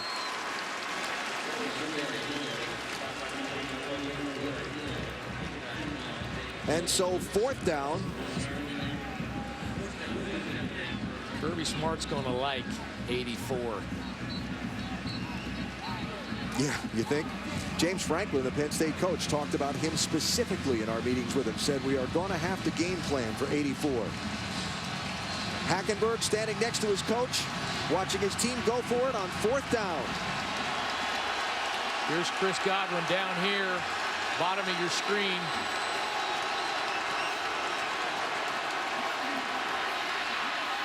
Got a receiver, Geno Lewis to the 20-yard line. 1st down, Penn State. Looky, youngster getting hot. Give the O-line for Penn State some credit. Doing a good job with the pocket presence.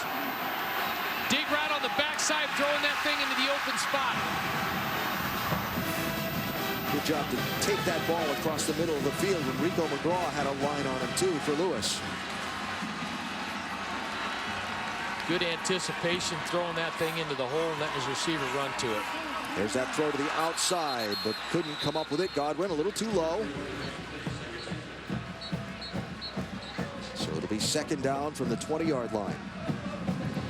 Those throws seem like not a big deal, and I don't know how big his hands are, but A, you got to get the snap and you got to grab it many times without the laces and then gun it out there. It's not that easy a throw. McSorley's done a nice job. 9 of 18, 100 yards passing, 1 touchdown, no interceptions. He's run 6 times just for 17 yards. Into the game after Hackenberg went down on a run scramble and got landed on. Into the end zone. What a catch! Deshaun Hamilton, touchdown!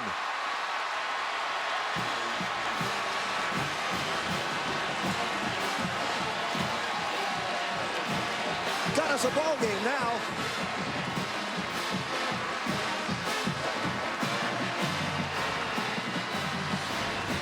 That's what I love about college football. Dropping back, got a post route, man under 2 deep. He's got 3 guys there, and he throws it to the only spot he can, and a phenomenal catch.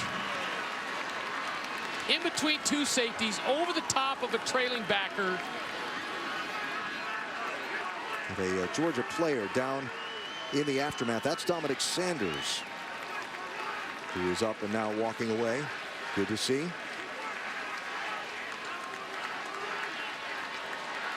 So the point after try here to make it a 1-score game.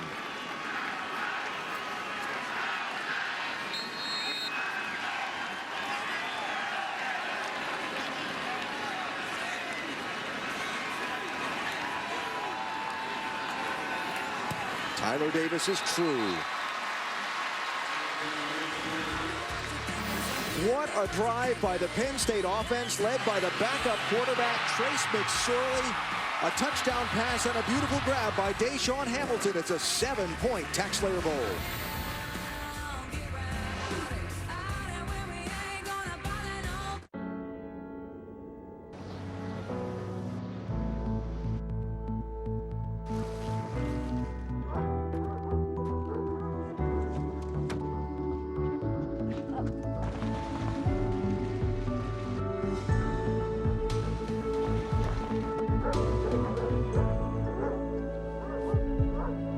Adventure, it's in our DNA. The Season of Adventure sales event is happening now.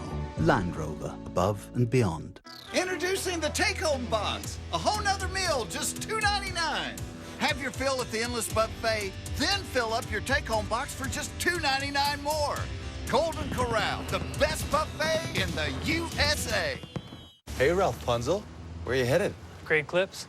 You're getting a haircut? I checked in already. Using their online check-in. That's cool. Save time every time. Download the online check-in app today. Great Clips. It's gonna be great. Moderate to severe Crohn's disease is tough, but I've managed. Except that managing my symptoms was all I was doing. And when I finally told my doctor, he said Humira is for adults like me who've tried other medications but still experience the symptoms of moderate to severe Crohn's disease. And that in clinical studies, the majority of patients on Humira saw significant symptom relief, and many achieved remission. Humira can lower your ability to fight infections, including tuberculosis. Serious, sometimes fatal infections and cancers, including lymphoma, have happened, as have blood, liver, and nervous system problems, serious allergic reactions, and new or worsening heart failure. Before treatment, get tested for TB. Tell your doctor if you've been to areas where certain fungal infections are common, and if you've had TB, hepatitis B, are prone to infections, or have flu-like symptoms or sores. Don't start Humira if you have an infection. Ask your gastroenterologist about Humira. With Humira, remission is possible. The Georgia Bulldogs led this game 24-3 at the end of the third quarter. Now, after two Penn State fourth quarter touchdowns, it's a 7-point ball game in the TaxSlayer Bowl in Jacksonville with 6 minutes to go. I think this says a lot about the heart and the character and the pride of the Penn State program, and really James Franklin and how positive he is with his guys, that they continue to hang in there and how they're rallying up with these youngsters. Those type of moments, I think, really show the character of your program. Been outstanding. I'll say this, the far sideline of the stadium is a lot livelier than it was before. The near side is a lot more concerned. This is Godwin out of the end zone. Nice open field tackle on the bottom of the pile by the kicker, Joey Julius, who wrapped him up and knocked him down. So how about Trace McSorley? The backup quarterback came into the game after Christian Hackenberg was hurt. In the first, before the fourth quarter, he was 6 for 13, had 49 yards. In this fourth quarter, 4 of 6, 71 yards, 2 touchdowns. That last drive, a 7-play, 58-yarder, and a 20-yard TD throw. So can the Georgia offense answer and ease the tension on the near sideline? A lot of energy in the stadium.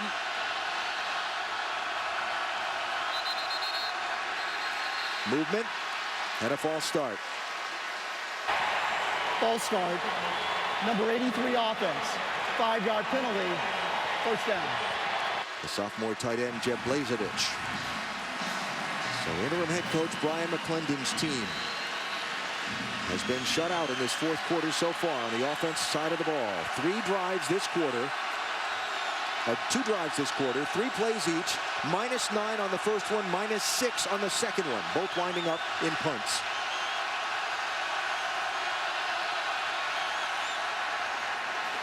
Sony Michel needs a lot of white jerseys. Jake Cooper, 33, was the first one to hit him for Penn State.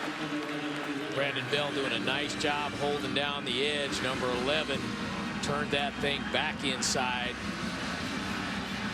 Been really impressed with the force play of the defense on both of these groups.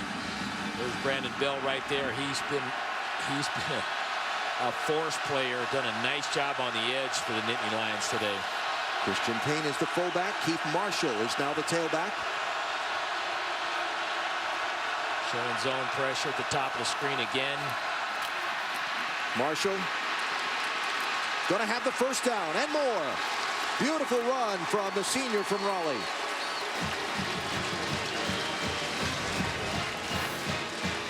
Going to get pressure on the top. They're going to run power away from it. They get everything blocked. That was kind of the perfect call for the perfect blitz.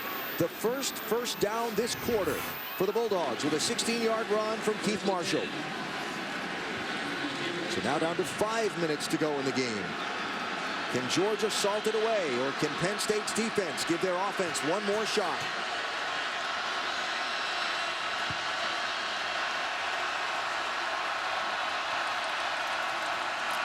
Here's Marshall again. Met hard by Anthony Zettel, 98. On the far side, a 1-yard gain. And a flag comes in late.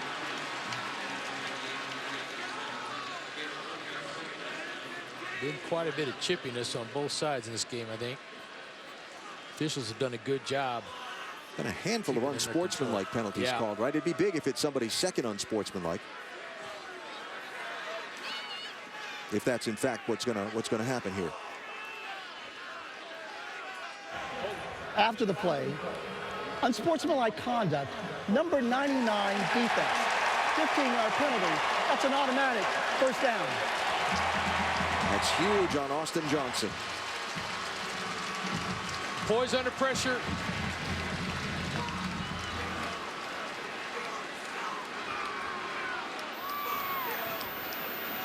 Coach Franklin obviously disagreeing.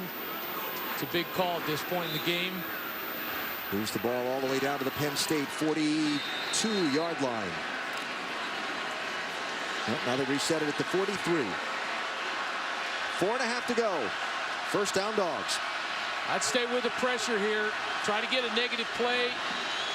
Your sack, fumble, blow up the mesh point. Try to create something good. Grayson Lambert there with a hand signal, checking the run play up front. They snap it with the play clock at 1. In the backfield, there's Austin Johnson. And Anthony Zettel again. This D-line is really phenomenal. Really phenomenal. Explosive, tough, hard-nosed. Go back and look at that. Just great penetration, both of those guys. Don't dance, don't celebrate. Okay, you already got a penalty. Just get back, play defense. So the loss of 4 sets the ball back to the 47-yard line.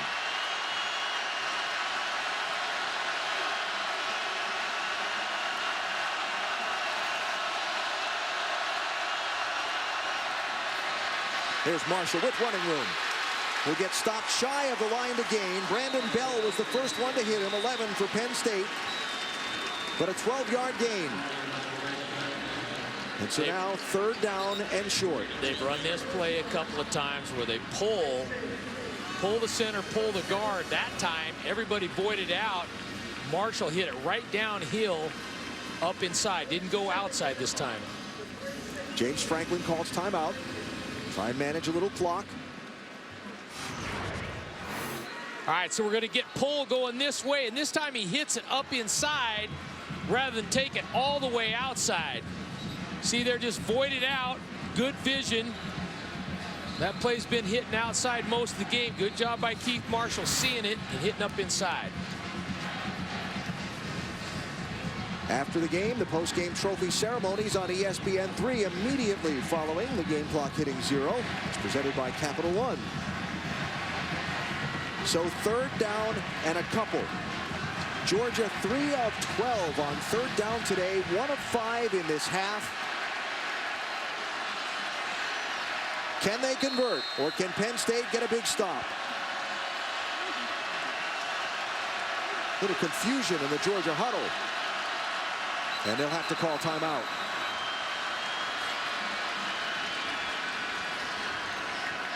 Second charge team timeout, Georgia. It's a 30-second timeout. So while Georgia comes back to talk it over, they had players running in and out of the huddle and looked like they were a little confused about the personnel versus the play call. Look at the 4th quarter stats. It has been all Penn State. Really phenomenal in many respects, particularly when you consider Christian Hackenberg going out. I mean, there's an emotional drain there as well as a physical drain, and you can't say enough. You can't say enough about McSorley, how he's come in and played.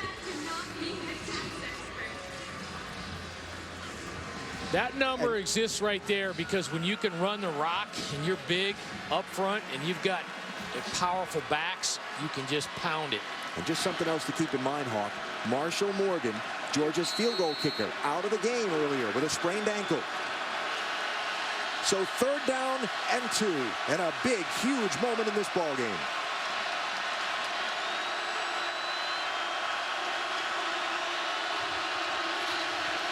Sony Michel hit, forces his way forward for the 1st down. Georgia, interestingly enough, decides to go with 1-back formation, not a 2-back formation. Spread Penn State out a little bit and run zone back inside. Sony Michel does a nice job getting his pads down. He can run with power and authority as well. He comes in at 212. He's not a little guy by any means. 19 carries, 83 yards on the day for Michel, 1 touchdown. He's averaging 4 a carry. Penn State thought if they could keep him under 5 a carry, they'd be doing well.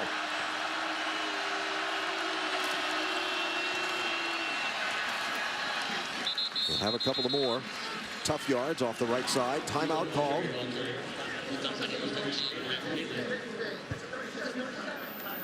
This will be a Penn State timeout. Well, when you have a receiving touchdown and a passing touchdown in a game, you've had a good day. And that is the case with the freshman for Georgia, Terry Godwin. Pretty good throw for the baseball player. Yeah. A long one to Malcolm Mitchell. And then watch this catch. That is our Capital One player of the game, Terry Godwin for Georgia.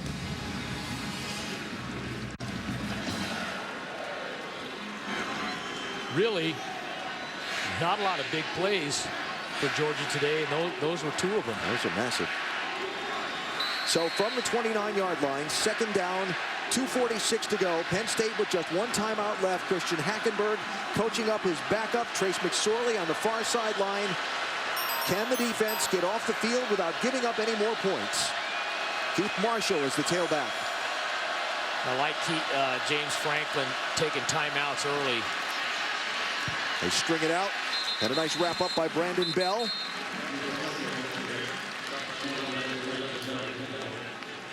He is a physical player, that guy. So is he. So I'm sorry, Hawk. Penn State taking its final timeout there. Sorry. Yeah. No, I just think that you're right. You can hear a lot of those hits from all the way up in here. There's some real man football being played down there. Hasn't it been fun watching 2 of the blue blood programs in college football who've only ever met on the football field once before square off in this bowl game? Yeah, a lot of storylines. I really hope Christian Hackenberg is okay. It was disappointing for Penn State and him and us to see him go out there in the 2nd quarter. What a great job by Penn State rallying back emotionally. Trace McSorley coming in. Georgia playing with a lot of emotion. I think the coaching staff has done a great job really focusing on them, even though you have coaches spreading out to different parts of the country after this game. So 3rd down for Grayson Lambert. They need 7. With 2:42 to go on the clock, and Penn State out of timeouts.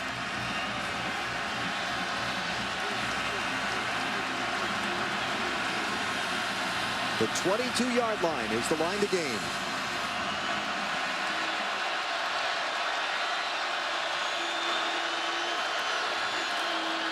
Marshall stopped short. Malik Golden got around his ankles and dropped him about a yard shy of the 1st down, and it's 4th down, clock running at 2.5 to go. Malik getting up a little slow there. That's a tough man to bring down. So this looks like to me Brian McClendon's going to let the game clock, the play clock, run all the way down to 1 and then call the timeout. Again, remember Marshall Morgan, the field goal kicker, out of the game earlier with an ankle sprain. The punter, Colin Barber, attempted a field goal earlier that he missed. It was the first field goal attempt of his career at Georgia. So are they going to send him on to try another? Or are they going to try and go for it on 4th down? Georgia. It's a 30-second timeout. So timeout, Georgia here, just under 2 minutes to go. Adnan got a good one going here. What's up back there?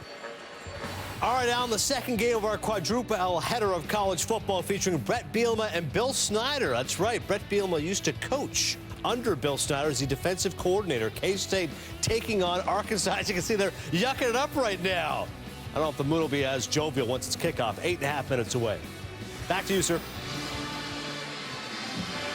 All right, Adnan, thanks. Looking forward to that one, as well as the other two in our quadruple header of college football bowl games on this Saturday. Minute 58 to go here in the TaxSlayer Bowl in Jacksonville. Georgia up by 1 touchdown, facing 4th down and 2. Their field goal kicker is out of the game with a sprained ankle. Their punter missed one earlier. The offense goes onto the field to go for it on 4th down. Yeah, I think this is the right call. You might as well put it on the 11 that have been there. I don't think you want to bring your backup kicker to kick a field goal in this situation. Marshall is the tailback. He's got it. And he gets stuffed. Penn State will get the ball at its own 25 with a minute 52 to go. Jason Cabinda and Brandon Bell on the stop for the Nittany Lions. What a rally by Penn State. Trying to run a lead. Weak side lead, motion in the tailback over, trying to run a weak side over here at the bottom of your screen. Stuff right there. Look at that. Just the physicality at the point of attack. Really impressive. Let's give a nod to Garrett Sickles, rather, 90 in there, fighting his way through a block. That D-line has played great. So no timeouts. Penn State and backup quarterback Trace McSorley at their own 25, trailing by 7. Throws it away. Took a lot of time to throw it away. In the direction of Geno Lewis. It'll be 2nd down. He was trying to make something work there. I was thinking Lewis might. A lot of times and when you scramble drill is, first guy a lot of times will come back. If he doesn't get it, turn around and go down the sideline. And I think McSorley was thinking he was going to turn and run down the sideline. They just reset the game clock. So 2nd down and 10. Kevin Shearer, the interim Georgia defensive coordinator for this bowl game. Georgia electing to go with a 3-man line. McSorley throws underneath. Barkley will be stopped at the 29-yard line. Clock running. Minute 30 to go. Really excellent job by Georgia. If you watch what they're doing, they're pressing outside. They're caging the ball, meaning those guys roll out.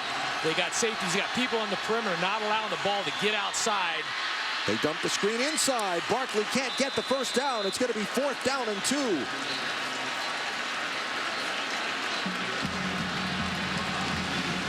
So Penn State made the 4th down stop to get the ball back. Can Georgia make the 4th down stop and end the ball game?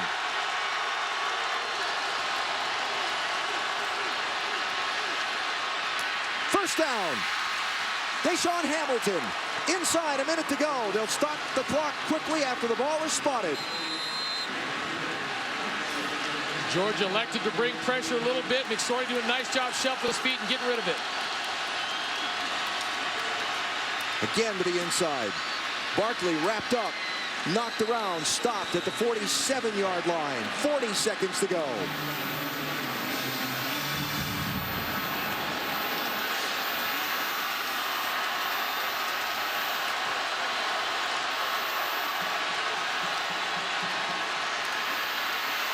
McSorley throws outside over the top. Intended for Chris Godwin. Quincy Mauger was there on defense. 22 seconds to go. 3rd down and 5. Penn State may be looking at a pump route, something where you go Cobb and go on the outside, come back and go. Georgia doing an excellent job keeping things inside and in front of them. 3 deep over the top, 5 under with a 3-man rush. They need 53 yards in 22 seconds. Penn State can't afford a play that's not a 1st down. Incomplete. Tried to dump the screen off, went through the hands of Saquon Barkley, and it's 4th down. Had a few problems catching those short screens today. So your ball game here for Penn State, unless they convert this one. 3 of 5 on 4th down today. 3 of 3 on 4th down in this 4th quarter.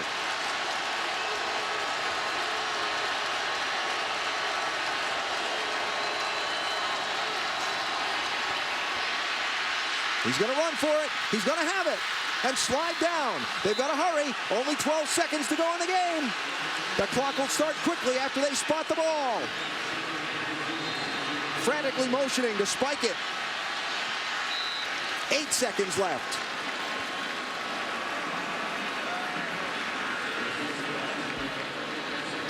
There's a penalty flag sitting all the way down on the 15-yard line.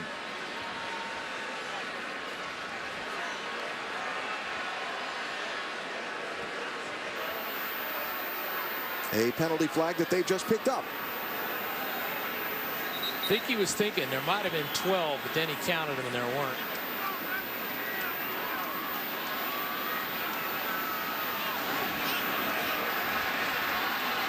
Definitely got to go to the end zone here.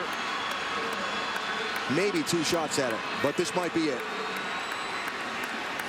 Unless you got a dig in the lateral. And now, you and I called that Duke-Miami game this year, so nothing's out of the question on the last play.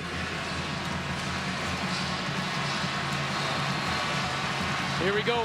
Fans on their feet. A lot of energy in the crowd. 8 seconds. 4th down. Ball at the 39.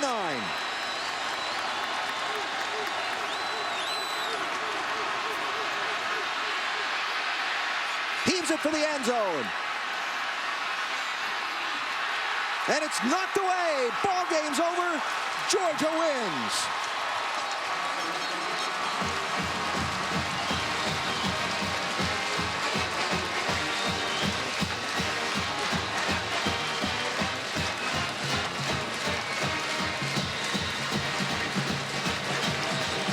Gutty performance by Penn State to rally back in this 4th quarter.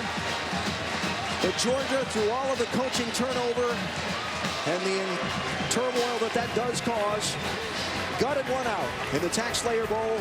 And the final score, Georgia 24, Penn State 17. For Dan Hawkins and Tiffany Green and our entire crew, Alan Bestwick, so long from Jacksonville. The AutoZone Liberty Bowl is next from Memphis, K-State and Arkansas.